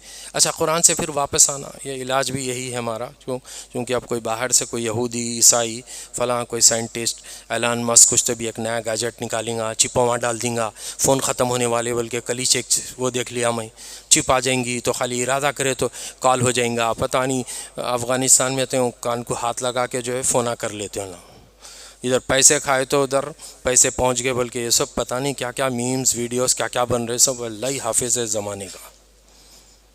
ذرا تصور کر لیجئے کیا واقعی احساس اگر ہو جاتا ہے کہ جن لوگوں نے قرآن کو تھاما تھا وہ زمانے میں معزز ہو گئے اور ہم خوار ہونے کے معنی ذلیل و خوار جسے کہتے ہیں نا دکنی زبان میں، تارک قرآن، چھوڑ دینے کو قرآن کے، اس وجہ سے ٹھوکروں میں آ گئے. ذرا تصور کیجئے نبی کریم صلی اللہ علیہ وسلم کی زندگی پر اگر ہم ایک نظر ڈالتے ہیں اس اعتبار سے کہ آپ صلی اللہ علیہ وسلم کی ابتدائی دعوت کیا تھی؟ صرف قرآن قرآن قرآن قرآن. آپ صلی اللہ علیہ وسلم کی شخصیت سے اور کمال تو یہ ہے کہ وہ پہلی دعوت، اوپن دعوت کیا تھی؟ وہ صفا کے پہاڑ پہ کھڑے ہو کر کیا کہا آپ نے؟ قولوا لا الہ الا اللہ تفلحوا. محمد رسول اللہ نہیں کہا، میں جو بات ہائی لائٹ کرنا چاہ رہا ہوں، کہا قولوا لا الہ الا اللہ تفلحوا، کہہ دو لا الہ الا اللہ اور تم فلاح پا جاؤ گے. اس لیے کہ وہ سارے واسی جو وہاں مکے میں موجود تھے، جو وہاں بات سن رہے تھے آپ کی صفا کی اس پہاڑی پر اللہ کے نبی کو کہتے ہوئے، وہ یہ جانتے تھے کہ محمد الرسول اللہ کی شخصیت کو محمد بن عبداللہ کی حیثیت میں، بن عبد المطلب کی حیثیت میں، وہ آمنہ کے لال کی حیثیت میں، مکے کے وہ نوجوانوں میں وہ سب سے شرمیلا نوجوان کی حیثیت میں، وہ کامل اخلاق والا، وہ امین اور صادق کی حیثیت سے وہ پہلے تسلیم کر چکے تھے. شخصیت پہلے مان لی گئی تھی، اس وجہ سے محمد رسول اللہ کہنے کی ضرورت نہیں پڑی، سب مانتے تھے. لا الہ الا اللہ یہ نہیں سمجھ میں آیا، اس کو سمجھانے آیا تھا قرآن. آئیے چلیے ذرا ہم اپنی تھوڑی اور کیفیت کو سمجھتے ہیں. جہاں ہم یہ محسوس کرتے ہیں کہ ہم قرآن سے دور ہو گئے، واپس آنے کا طریقہ ہم کو خود قرآن کے ساتھ اپنے رشتے کو مضبوط کرنا اور طے کیجیے. مجھے اچھا یاد ہے کہ ہم پہلی دفعہ جب پڑھائی کے زمانوں میں یہ باتوں کو سنتے تھے تو ایک فوراً سے ایک موٹیویشن ہوتا تھا. پہلی دفعہ میں نے سنا کہ مولانا عبدالرزاق لطیفی صاحب روزانہ سرانے کوئی کتابچہ ہوتا 50 پیجز پڑھے بغیر نہیں سوتے. پہلی بار سنا میں. تو میں نے سوچا 50 تو نہیں پڑھ سکتے اپن 5 پڑھنے کی اٹیمپٹ کریں گے بول کے کتاب رکھ لیے سرانے. ایک پیج نہیں پڑھتے اس سے پہلے نیند آئے تھے. ابھی ٹرائی کر کے دیکھ لیجیے آپ. ایک پیج آپ طے کیجئے. 50 پیج 5 پیج بھی بہت بڑی بات ہے. آپ طے کیجئے کہ میں 3 آیتیں پڑھوں گا اور طے کیجئے 3 منٹ میں پڑھوں گا یا 5 منٹ میں پڑھوں گا. اتنا جتنا ہلکا ہوگا. اور اللہ کے نبی نے کہا کہ مجھے اگر 2 چیزیں دی جائے, ایک مشکل اور ایک آسان, تو مشکل کے مقابلے میں آسان کو پسند کروں گا, پریفر کروں گا. دس از دی فطرت. اور یہی فطرت نبی کی تھی اور یہی نبی نے اپنی امت کو دیا. معلوم یہ ہوتا ہے کہ آپ چھوٹا سا وہ لیجئے اسائنمنٹ کہ میں اس قرآن سے قریب ہوں گا. اچھا آپ جب پڑھیں گے نا, میں نے ایک عجیب سی بات اس سے پہلے بھی شاید کہی ہو. قرآن کو کہیں سے کھولیے, صبح آپ گھر سے باہر جا رہے ہیں, کہیں سے کھولیے اور سیدھے ہاتھ سے ایک آیت پڑھیے, ترجمے سے پڑھیے, چلیے آئیے. کیسا لگے گا؟ ارے ایک آیت پڑھ کے کھڑے کھڑے پڑھ کے جا رہا ہوں. اب یہ سب ہم نے بنا لیا, رحال ہونا, بیٹھے ہوئے ہونا, فلاں ہونا, یہ سب اپنی دماغ کی باتیں ہیں. اسلام یہ سب ریکوائرمنٹس نہیں بولتا. اس پورے دن کے لیے وہ آپ نے جو رینڈم کھولا قرآن کو, وہ آپ کی رہنمائی کی آیت ہے. ابھی آپ نے مغرب پڑھی, ابھی شام پڑھیں گے انشاءاللہ. فجر زور سے, مغرب زور سے, عشاء زور سے, 3 جہری, اور باقی کا ظہر اور عصر آہستہ. یہ کہیں کو بھائی پورے زور سے رہنا تھا یا پورے آہستہ رہنا تھا؟ کبھی سوچے اس پہ؟ دانے دانے پہ لکھا ہوتا ہے ظہیر آباد والوں کا نام. کس کا نام رہتا ہے؟ کھانے والوں کا نام. ایک نیا ڈائلاگ سن لیجیے. دانے دانے پہ لکھا ہوتا ہے کھانے والے کا نام. اب میں آپ کو سنوں, یہ میری بات نہیں ہے, ہمارے استاد انڈرسٹینڈ قرآن کریم انہوں نے دیا. آیت آیت پہ لکھا ہوتا ہے پڑھنے والے کا نام اور سننے والے کا نام. آیت آیت پہ لکھا ہوتا ہے جیسے دانے دانے پہ لکھا ہے کھانے والے کا نام, اس طرح آیت آیت پہ لکھا ہے پڑھنے والے کا نام اور سننے والے کا نام. حیدرآباد سے 100 کلومیٹر ٹریول کر کے مغرب کی نماز میں وہ آیتیں سننے کے لیے مجھے وہاں سے یہاں بھیجا گیا. میں رہتا ہوں کہیں اور, مجھے جانا کہیں اور ہے. راستے میں نماز کا وقت آیا, میں مسجد میں داخل ہوا اور میں نے وہاں آیتیں سنی. ابھی ناظم ضلع نے کہا هو الذی ارسل رسولہ بالہدی ودین الحق لیظہرہ علی الدین کلہ ولو کرہ المشرکون ولو کرہ الکافرون وکفی باللہ شہیدا. یہ قرآن مجید کی وہ عظیم ترین آیت ہے جو قرآن میں 3 دفعہ ریپیٹ ہوئی, وہ لاسٹ چینجز کے ساتھ. وہی تو ہے اللہ جس نے بھیجا اپنے نبی کو تاکہ غالب کر دے تمام ادیان باطلہ پر, چاہے یہ مشرکوں کو, کافروں کو, پتہ نہیں کس کس کو ناگوار گزرے, اس کی کوئی اور اللہ کافی ہے اس بات کی گواہی کے لیے. یہ آیت مبارکہ کے متعلق کہا جاتا ہے کہ ایسی آیت مبارکہ وہ اولو العزم 1,24,000 انبیاء میں نہ حضرت نوح کو دی گئی, نہ حضرت ابراہیم کو دی گئی, نہ حضرت موسیٰ کو, نہ عیسیٰ کو, سوائے محمد صلی اللہ علیہ وسلم کے ایسی آیت کسی اور کو نہیں. غالب ہونے کے لیے آیا ہے دین. یہ سمجھ میں آتا ہے قرآن سے قریب ہونے پر. اللہ کرے کہ میرے آپ کے لیے آسان ہو جائے. ایک دو اور باتیں کے تذکرے کے ساتھ علاج کی طرف چلتے ہیں. ہم اپنے آپ کو کریکٹ کر لیں. ہم یہ محسوس کریں کہ روز 5 منٹ پڑھ سکتے ہیں, قرآن سے قربت ہوگی اور آپ کو محسوس ہوگا کہ آپ غور کیجئے, ہدایت انہی کو ملتی ہے جو ہدایت چاہتے ہیں. ہم ہدایت چاہیں تو اللہ ہدایت دے گا. ہم بولے اللہ زبردستی کچھ تو بھی, ارے زبردستی میں ظہیر آباد میں نہیں دیتے جی کوئی پلاٹ. جوبلی ہل, بنجارہ ہل, ٹولی چوکی کے پھگٹ میں پلاٹاں کون دیتا آپ کو؟ جنت اس سے سستی ہے سمجھ رہے ہیں آپ؟ نہیں ملے گی, آپ کو بہت محنت کرنی پڑے گی. تو یہاں آپ اٹیمپٹ کیجئے اور اللہ تعالیٰ ہدایت کے دروازے کھولے گا. ایک طرف جہاں میں نے قرآن کہا, اور اس سے پہلے بھی یہاں میں کہہ کے گیا ہوں یہ بات, آپ غور کیجئے کہ ہم جہاں قرآن سے دوری ہے ہماری، وہاں دوسری دوری ہماری سیرت سے مراد اللہ کے نبی صلی اللہ علیہ وسلم کی زندگی، اللہ کے نبی صلی اللہ علیہ وسلم کے قول، اللہ کے رسول صلی اللہ علیہ وسلم کی باتیں، ان کا کچھ تو خاکہ ہے ہمارے ذہنوں میں۔ بچے تو بچے ہیں، بزرگوں سے اگر پوچھا جائے اللہ کے رسول کی زندگی 5 منٹ میں ڈسکرائب کیجیے۔ ایسا ہے اللہ کے رسول مکے میں پیدا ہوئے، ان کی امی کا نام آمینہ تھا، ابا کا نام عبداللہ تھا، اور نبی بنائے گئے، بی بی خدیجہ ان کی پہلی بھی، موٹی موٹی بات۔ اگر کسی غیر مسلم کے سامنے آپ کو 5 منٹ اسلام نبی کریم صلی اللہ علیہ وسلم کو انٹروڈیوس کرانا تو کیسے کرائیں گے؟ 2 منٹ سے لے کے 5 منٹ تک پوری سیرت کو، پوری زندگی کو بتایا جا سکتا ہے۔ مکے کی پیدائش سے پہلے والد کا انتقال، 6 سال کے بعد والدہ کا انتقال، دادا کا انتقال، چاچا کی پرورش، 25 سال میں شادی، 40 سال میں نبوت، اعلان نبوت کے بعد 13 سال تک مکے سے لوگوں نے آپ کو وہاں جینے مشکل کر دیا اور مدینے کو جانا پڑا اللہ کے حکم کے بعد۔ مدینے پہنچنے پر وہاں بھی چین سے نہ رہنے دیا، کبھی تو بدر، کبھی احد، کبھی خندق،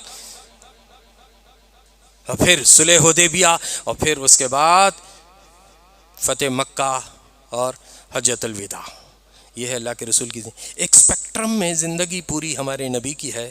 اب اگر کوئی آدمی آپ کو کوئی میم بھیجے، کوئی ویڈیو بھیجے، کوئی بھی آڈیو بھیجے اور بولے کہ اللہ کے رسول صلی اللہ علیہ وسلم ایسا بولے، تو فوراً آپ کے ذہن کا وہ خاکہ آتا ہے کہ دیکھو قرآن میں تو نہیں ہے یہ بات، قرآن کی بات نہیں، اور نبی کی زندگی میں بھی میں بات نہیں پڑھا، تو یہ کچھ عجیب بات دکھ رہی ہے۔ مطلب یہ ہے کہ کسی نے کچھ من گھڑت بنا دیا۔ یہ اب آج کل آرٹیفیشل انٹیلیجنس سے آوازیں ڈال رہے ہیں، اس بیچارے کو جو ہے، اس کو مشین کو کیا معلوم کس کے ساتھ عزت سے پیش آنا، کس کے ساتھ نہیں پیش آنا، اس کو نہیں معلوم کیا بولنے کا، کیا کچھ بول دے رہا۔ یہ اسی سے جیسے افغانستان کے لوگ ہی اینڈ شی میں فرق ہی نہیں محسوس ہوتا ان کا، مؤنث مذکر ہوا تھا، مذکر مؤنث ہوا تھا۔ ایسا آرٹیفیشل انٹیلیجنس ہے تو خیر کام سے استعمال کیا جا سکتا ہے، لیکن اس کے باوجود ایک بات ذہن میں رکھ لیجیے، سیرت کم سے کم ہم کو، اور میں نے جیسا بار بار کہا ہے، قرآن جب آپ جانتے ہیں تو قرآن کی تشریح، توضیح، تفسیر، یہ ہے سیرت، اور کیا ہے۔ نبی کریم صلی اللہ علیہ وسلم کی زندگی کا اتنا بھی نہیں معلوم آپ کو۔ ابھی ناظم ضلع نے کہا 30 سال خلفائے راشدین الی منہاج النبوہ کہا ہے، 30 ایئرس، اس کے بعد بادشاہت شروع ہو گئی، اور اب تک پھر خلافت واپس نہیں آئی۔ بلکہ کسی نے خوب کہا ہے کہ اسلام کا تو زوال ہی زوال ہے، اسلام کا عروج تو بس وہی دور تھا نبی کریم صلی اللہ علیہ وسلم کے 23 سال اور 30 سال خلافت کے۔ مسلمانوں کا عروج اور زوال یہ ہوتے جا رہا، لیکن اسلام کا تو زوال ہی زوال ہے۔ بتائیے کہاں ہے دنیا کا کوئی ایک خطہ بتائیے، ایک سٹی بتائیے جہاں اسلام نافذ ہو، اسلام کی حکمرانی ہو، قرآن اللہ کی کتاب دستور کی حیثیت سے کوئی ایک مقام نہیں۔ تو جب تک ہم سیرت سے واقف نہیں ہوں گے اس وقت تک ہم اس زوال سے باہر آنے کا طریقہ نہیں تلاش کر سکتے، اس لیے کہ صحابہ کی زندگیاں اور اللہ کے نبی کی زندگی ہمیں یہ بتاتی ہے کہ ہم لوگوں کو ان باتوں سے ایک تو اچھا ہم واقف ہوں گے تو پھر اس کے مطابق عمل کریں گے، پہلے واقف ہی نہیں ہے تو عمل کیا کرنا۔ مجھے اچھا یاد ہے انجینئرنگ میں ایک دوست تھے ہمارے پکے ٹھیٹ بریلوی، کوئی بھی بات اگر میاں قرآن، حالانکہ بندہ حافظ تھا، کچھ بھی نہیں، کان پہ ہاتھ رکھ کے نہیں سنانا، نہیں سنانا، سنائے تو عمل کرنا پڑتا، بھائی کئی کو سنا رہے میرے کو، اس بات سے نہیں سنتا ہوں، ایسا ایکسکیوز چلی نہیں اللہ کے پاس۔ اللہ میاں دن کے 24 گھنٹے میں 8 گھنٹے ریلز اور شارٹ دیکھتا تھا، لیکن اچھی باتیں نہیں سنا، قرآن حدیث نہیں سننا چاہتا، قرآن حدیث آتے آگے بڑھا دیتا تھا، اسکپ۔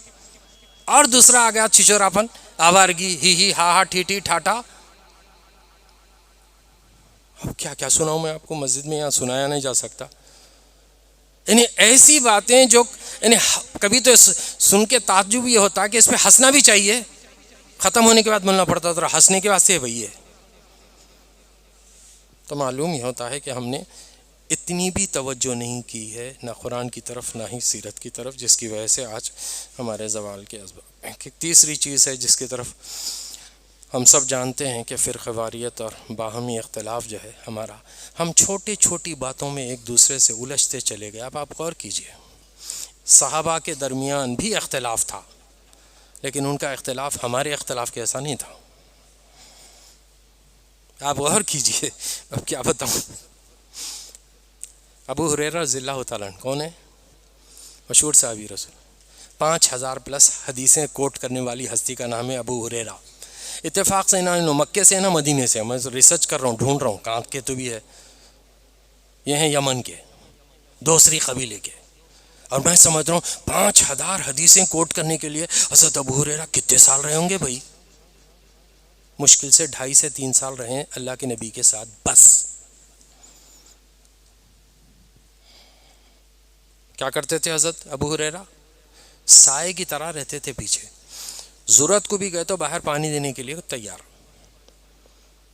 بھوک کی شدت اللہ کے رسول چہرے سے محسوس کرے، گھر میں گئے کچھ ملا تو رہا تو کھلاؤں گا ابو ہریرہ کو. اندر گئے آوازش نہیں آ رہی، آواز آ رہی نا سنچل آ رہی.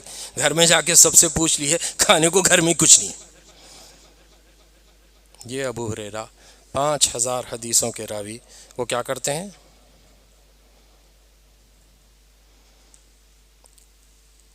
امیر معاویہ ورسس حضرت علی کی جنگ ہے. کیا نام ہے جنگ کا؟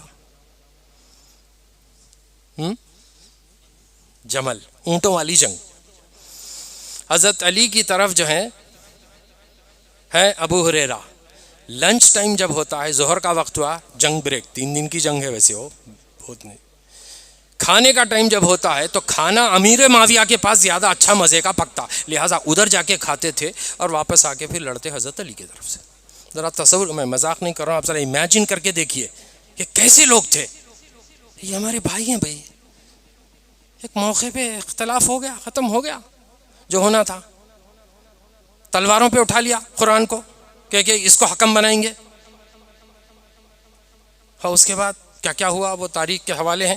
تو میں یہ کہنا چاہتا ہوں کہ اتنا آپ گنجائش رکھیے. اچھا، آپ کسی سے اختلاف اگر کرتے ہیں تو اس کو کیا سمجھتے؟ 1 منٹ نہیں لگتا اپنے کو. ہاتھ اگر یہاں نہیں بنا انہیں، اس کی نماز نہیں، انہیں مسلمان نہیں، اس نے مسلمان محلے میں نہیں رہنا، اس کو مسلمان قبرستان میں نہیں دفنانا، اس کا پورا خاندان کافر ملحد استغفر اللہ، اس کو کافر بنانے میں بڑی جلدی پڑی ہوئی ہے. 1 مسلمان نے بنا رہا پوری زندگی. آپ کیا سمجھتے ہیں اللہ کے رسول صلی اللہ علیہ وسلم میں ہاتھ چھوڑ کے نہیں پڑا؟ مالکی کیسے پڑھتے ہیں؟ آج شیعہ جو پڑھتے ہیں وہ کیسے پڑھتے ہیں؟ وہ حوالہ ہے جعفر رضی اللہ تعالیٰ عنہ، فقہ جعفریہ کے تحت وہ اسی کو اڈاپٹ کرتے ہیں. امام ابو حنیفہ کا طریقہ. تو مطلب یہ کہ آپ جہاں اپنی چیزوں پہ ایڈمنٹ ہے، کرنا چاہتے ہیں ضرور کریے، لیکن دوسروں کو غلط مت بولیں. ان کی وہ بھی گنجائش ہے تبھی تو کر رہے ہیں. اور آپ کو کسی نے فیصلہ نہیں دیا کہ آپ طے کریں کسی کی اسلامی اور کافری کو. وہ لوگ جو حضرت علی سے لڑنے آئے جن کا نام خوارج ہے، ان کو حضرت علی نے ایک دفعہ بھی کافر کہہ کے نہیں پکارا.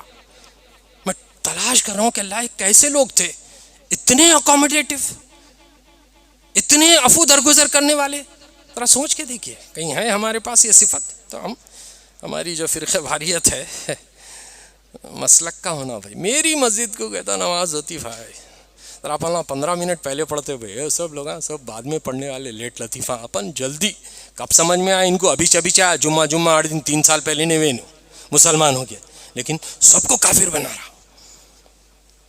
میں کہیں اور نہیں، مکتبے میں کھڑی کتابوں کی دکان میں آ کر امام ابو حنیفہ کی کتابوں کو دیکھ کے ایسے ایل فول بولے جا رہا ہے، اس کو احساس ہی نہیں کہ اس کی کیا حیثیت ہے، امام ابو حنیفہ کون ہے. میں یہ کہتا ہوں کہ دیکھیے ہر ایک کا اپنا مقام ہے. جن لوگوں نے اپنی زندگیاں اسلام کے لیے صرف کی ہیں، آپ کو بولنے کا کوئی حق نہیں. نہ صحابہ پہ بولنا، نہ تابعین پہ، نہ تبع تابعین پہ، نہ ائمہ پہ. اس لیے نہیں بولنا کہ ہماری حیثیت ہی نہیں ہے اس بات کو، اتنی بڑی باتوں کو کرنے کی. اور ہم اسی کی وجہ سے جو ہے چھوٹی چھوٹے اختلافات کو اتنا پروموٹ کر رہے ہیں، جس کی وجہ سے دوریاں بڑھ رہی ہیں.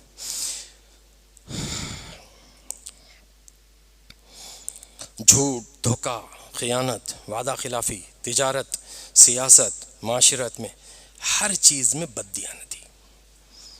ذرا غور کر کے دیکھیے آپ. اب ایک ایک نقطے پہ ایک ایک بات کرے تو وقت چلے آتا. صحابہ اکرام کا طریقہ کار، اللہ کے نبی صلی اللہ علیہ وسلم. اب ہم یہ پہلو اصل میں سیرت کے کہیں سے ذرا ادھر ادھر جمبل اپ کر دے رہا ہوں، لیکن تھوڑا برداشت کر لینا. نبی کریم صلی اللہ علیہ وسلم مکے سے مدینے گئے تو کیا کرنا چاہیے؟ ارے بھائی گھر رہنے کو گھر نہیں ہے، پہلے اپنے گھر کا ٹھکانہ کرنا. یہ ہوتا نا عام طور پہ کہیں بھی گیا تو آدمی پہلے کرائے کا لینا، پھر اس کے بعد رہن کا لینا، پھر اس کے بعد ذاتی خریدنا، کچھ نہ کچھ یہی کرتے نا. اللہ کے رسول کیا کر رہے ہیں؟ مدینے کو جاتے ہی پہلے ایک مکی صحابی کو مدنی صحابی سے مواقعات، دوستی بھائی چارگی کروائی، سٹیٹس کے حساب سے کرائی، اور اس کے بعد بازار کا رخ کیا تو دیکھا پورے بازار پہ یہودیوں کا کنٹرول ہے. میں تاریخ مدینہ میں کچھ چیزیں پڑھ کے اتنا تعجب ہو رہا مجھے، اللہ یہ کیسی کیسی باتیں ہیں جو آج تک ہم کو معلوم ہی نہیں تھی. ایک پاکٹ میں 300 گھر یہودیوں کے اور 300 لوگ سونے کا کاروبار کرنے والے، سنا. تو حد یہ تھی کہ آپ تصور کیجئے نبی کریم صلی اللہ علیہ وسلم بازار گئے، دیکھا یہودیوں کا ہے، آپ نے کچھ نہیں کہا، حالات کا جائزہ لیا اور واپس آ کر ایک دوسرا پوائنٹ سلیکٹ کیا اور کہا سوق المدینہ، دا بازار آف مدینہ، اور صحابہ کو کہا یہاں بیٹھ کے تجارت کرو، اور بشارتیں دی کہ اس تجارت میں جو حصہ لے گا اس کو جنت کی بشارتیں. 3 سال میں پیرلل منڈی کھڑی کروا دی. یہ ہے اللہ کے رسول. ہم لوگ کیا بولتے ہیں؟ اللہ کے رسول کا سایہ نہیں تھا، اللہ کے رسول کے پسینے کے قطرے جمع کر کے شیشی میں ڈال کے عطر لگاتے تھے، اسی میں خوش ہیں ہم. یہ پہلو کسی کے ذہنوں سے آتا ہی نہیں، ذہنوں میں آتا ہی نہیں کہ اللہ کے رسول نے لوگوں کو اکنامکلی سٹرونگ کرنے کے لیے ان کی منڈی سے نکال کے اپنی ایک پیرلل منڈی کھڑے کرنے کے لیے ایک بازار پیرلل اگروالوں کے خلاف، مارواڑیوں، گجراتیوں کے خلاف کھڑے کرنے کی ہمت کہیں ہے کسی کے ذہن میں؟ ہوا گیا. بھائی چارگی کی مثال کے حوالے سے سنا دو. ایک یہودی آیا اور اس نے مسلمان سے کہا کہ آپ کے یہاں کچھ لینا ہے. تو انہوں نے کہا کہ اگرچہ یہ چیز میرے پاس موجود ہے، لیکن وہ میں دیکھتا ہوں صبح سے میرے یہودی بھائی کو اس بیچارے کی دکان پہ صبح سے ایک گاہک نہیں ہوا، اور میرے پاس الحمدللہ اتنا ہوا ہے صبح سے کہ میری ضرورتیں پوری ہو گئی. میری گزارش ہے کہ تم وہاں جا کے لے لو، جو مانگ رہے تم وہاں مل جاتا ہو. وہ آدمی وہاں گیا، وہ چیز خریدی، پھر واپس آیا. کہا مل گئی چیز، پھر کیا ہوا؟ تو کہا وہاں سے جو لینا تھا وہ لیا، اب یہاں سے تم سے جو لینا ہے وہ لینا ہے. کہا کیا چاہتے ہو؟ تو کہا کہ جو دین دوسروں کا، پڑوس کا، ہمسائے کا، یہودی کا اتنا خیال رکھتا ہے تو ذرا تصور کیجیے.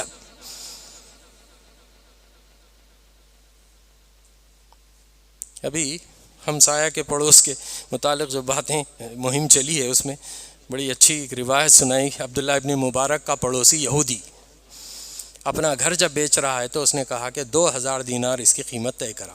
لوگ سب بولے میاں 1000 ہی مشکل سے محلے میں گھر بہت مہنگا ہوتا، 2000 کون؟ تو بولے 1000 تو گھر کے لے رہا ہوں، 1000 عبداللہ ابن مبارک کے پڑوس کی وجہ سے لوں. اتنے پہنچے ہوئے آدمی کہ یقین مانو تمہارے بہترین خیر خواہ، ان کے گھر سے کھانے، دعوت، فلاں چنا، تم کو ایسا پڑوسی مل نہیں سکتا، اس کے 1000 دینار ایکسٹرا گھر کی قیمت کے برابر. آپ امیجن کر سکتے ہیں زمانے میں.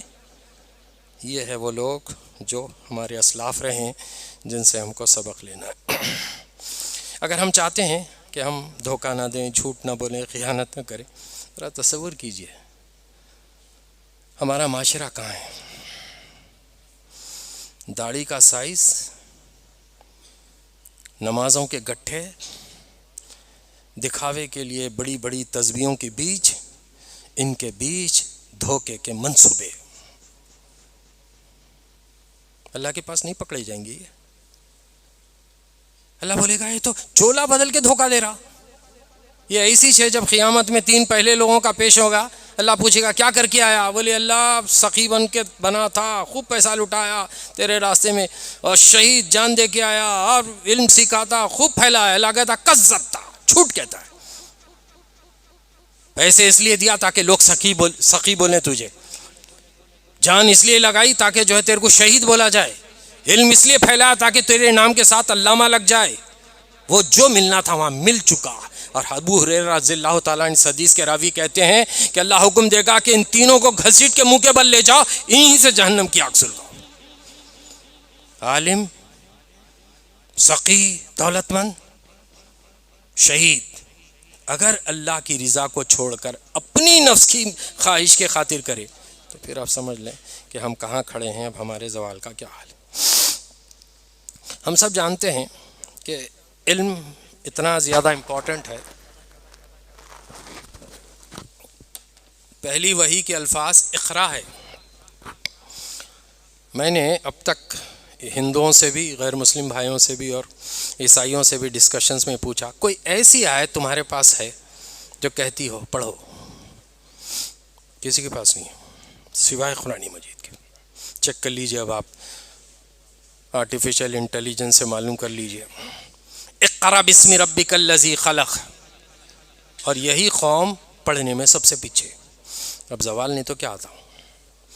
ابھی جس کا ذکر ناظم ضلع نے کیا، ہاؤس آف وزڈم، بیت الحکمہ، جس زمانے میں یورپ اندھیروں میں تھا، تاریکیوں میں تھا، اس وقت پر مسلمان عباسی حکومت کے دور کا حال یہ تھا کہ وہ دنیا کی تمام امپورٹنٹ بکس کو منگوا کر، ٹیکنالوجی کی، سائنس کی، فلاں کی، سب بکس کو منگوا کر ٹرانسلیٹ کروا رہے تھے۔ ابھی میں نے گزشتہ رمضان میں نعیم الدین اصلاحی صاحب کی تراویحاں سنتے ہیں ہم، تو وہاں ان سے پوچھا میں نے کہ یہاں سے ہندوستان سے بھی کچھ، تو بولے چانکیہ کا نام سنا آپ نے؟ وہ اصل چالکیہ ہے۔ چانکیہ دراصل وہ، اب یہ امت شاہ کو چانکیہ بولتے ہیں، اشوکا دا گریٹ کا وہ آدمی، ایڈوائزر، جو اس کو مشورے دیا کرتا تھا، اس کی ایک کتاب ہے، اس کتاب کا نام ہے ارتھ شاستر،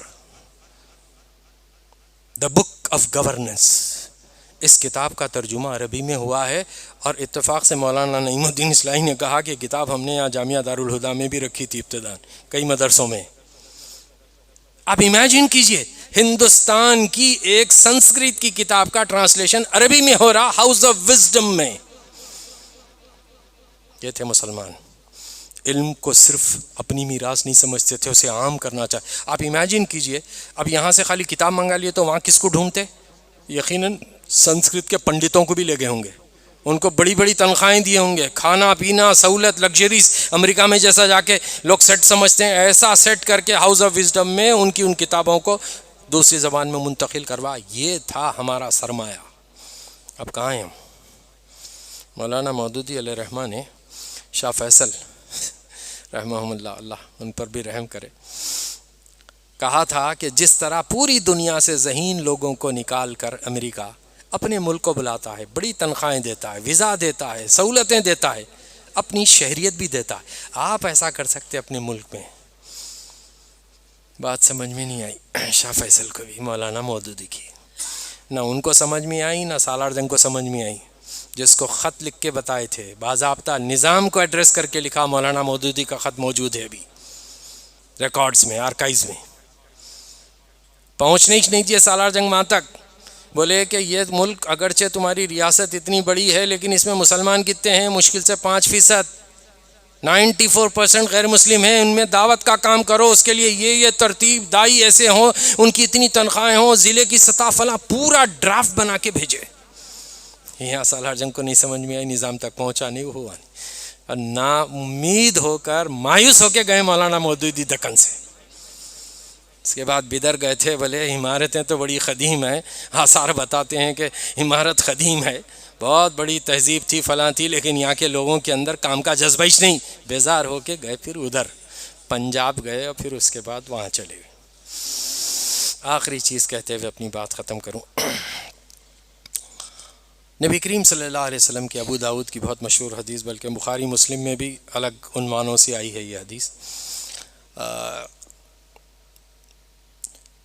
عنقریب ایک ایسا زمانہ آنے والا ہے جب دنیا کی قومیں تم پہ ایسی ٹوٹ پڑیں گی جیسے بھوکے دسترخوان پہ ٹوٹ پڑتے۔ صحابہ نے پوچھا یا رسول اللہ کیا اس وقت ہم تعداد میں کم ہوں گے؟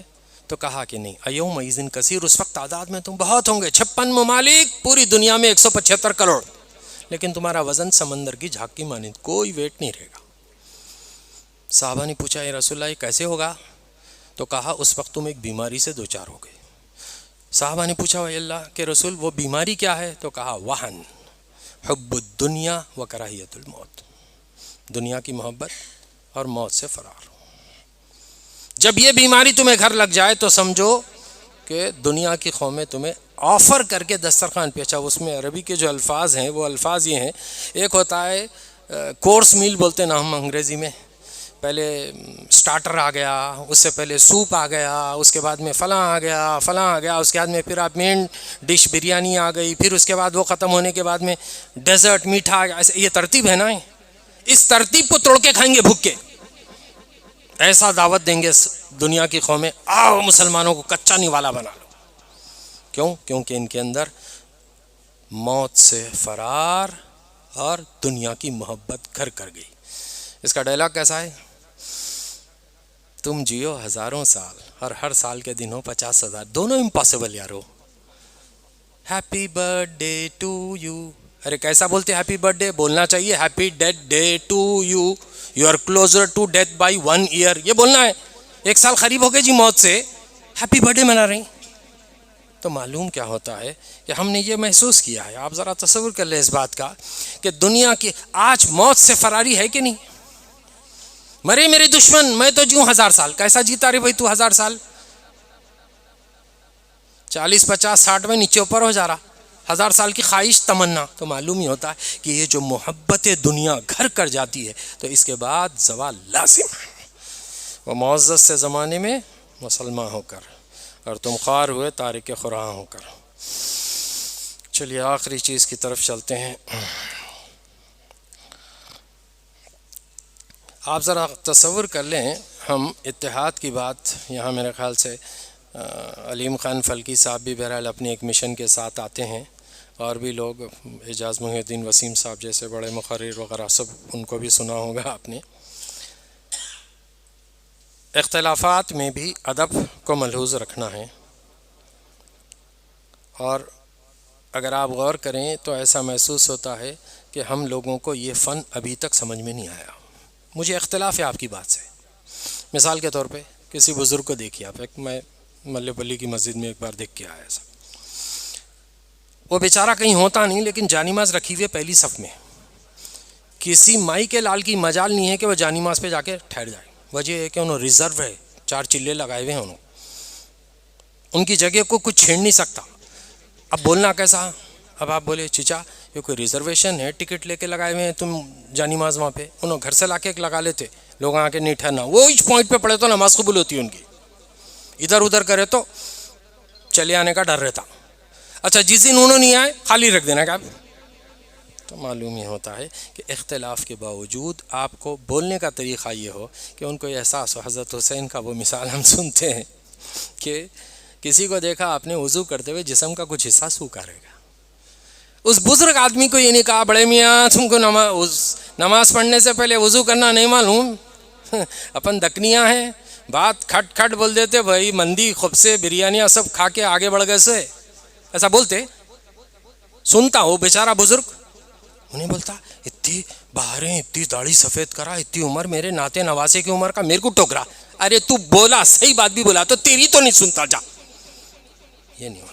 حضرت حسین کا طریقہ کار یہ تھا, بھائی کو مخاطب کر کے کہا بھائی جان ذرا دیکھو تو صحیح کہ میں نے وضو صحیح کیا ہے. ایگزیکٹلی وہی کام کیا جو اس بزرگ نے کیا تھا, اور وہاں بتانے کے لیے کرے کہ وہ جس پوائنٹ پہ سوکھا تھا اس کو 2 مرتبہ ٹچ کیا پانی سے, جس سے معلوم ہی ہو گیا کہ وہ بات اس کو احساس ہوا, اس نے دیکھا رہی ہے تو میرا پیر سوکھا ہوا ہے.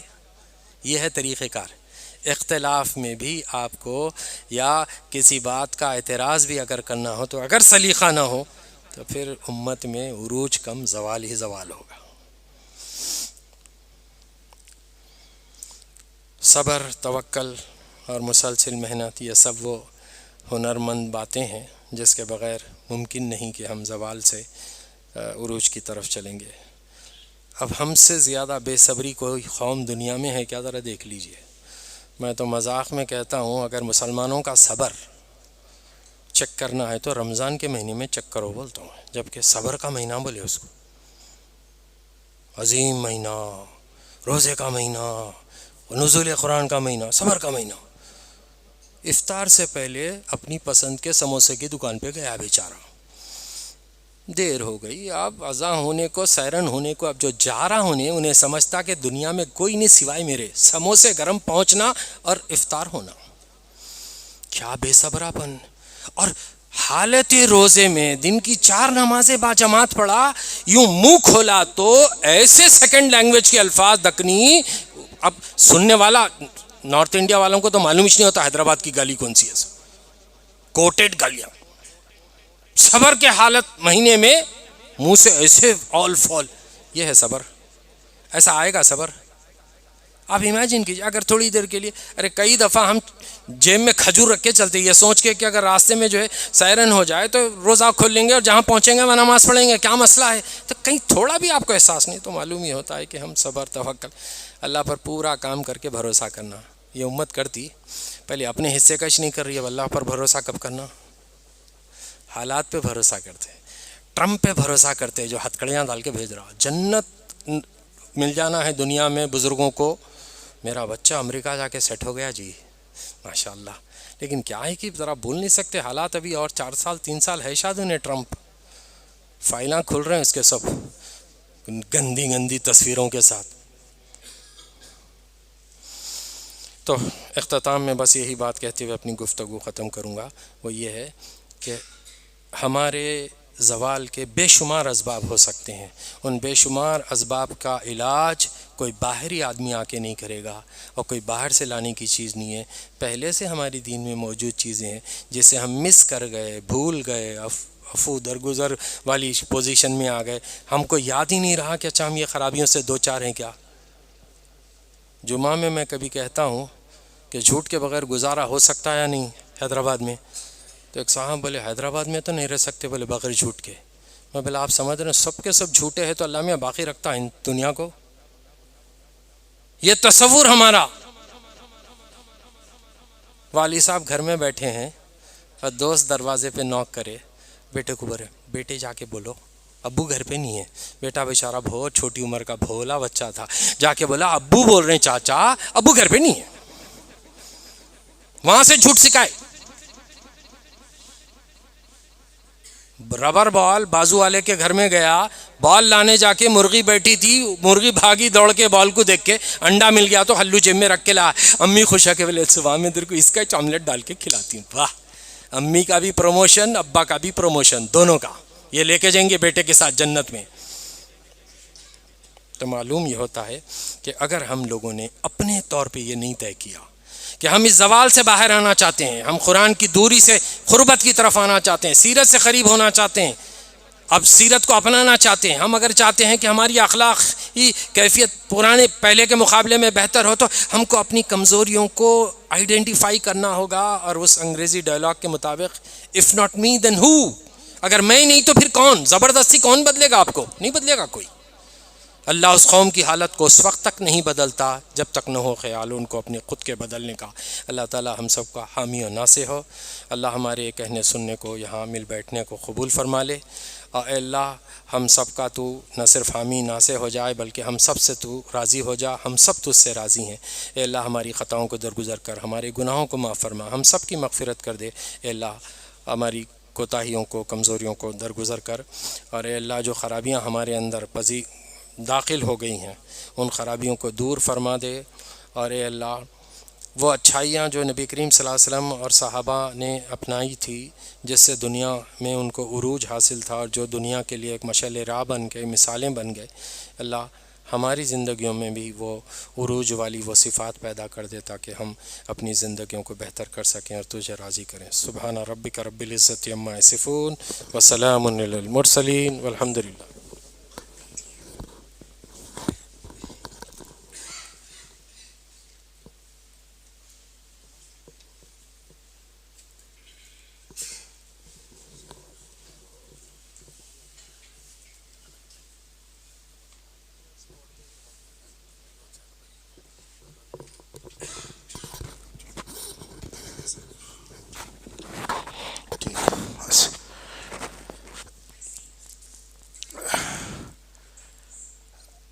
الحمدللہ خود بدلتے نہیں قرآن کو بدل دیتے ہیں، ہوئے کس درجہ فقیہان حرم بے توفیق۔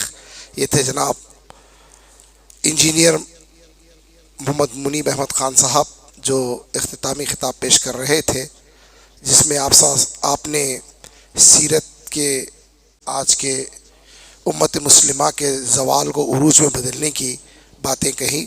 اب میں محمد معین الدین صاحب معاون ناظم ضلع سے خواہش کرتا ہوں کہ اظہار تشکر پیش کریں، اور ایک اعلان یہ ہے کہ انشاءاللہ نماز عشاء سے قبل طعام کا نظم رکھا گیا ہے، کیونکہ عشاء کی نماز 8:30 بجے ہے، تو اس سے قبل جو ہے آپ کے لیے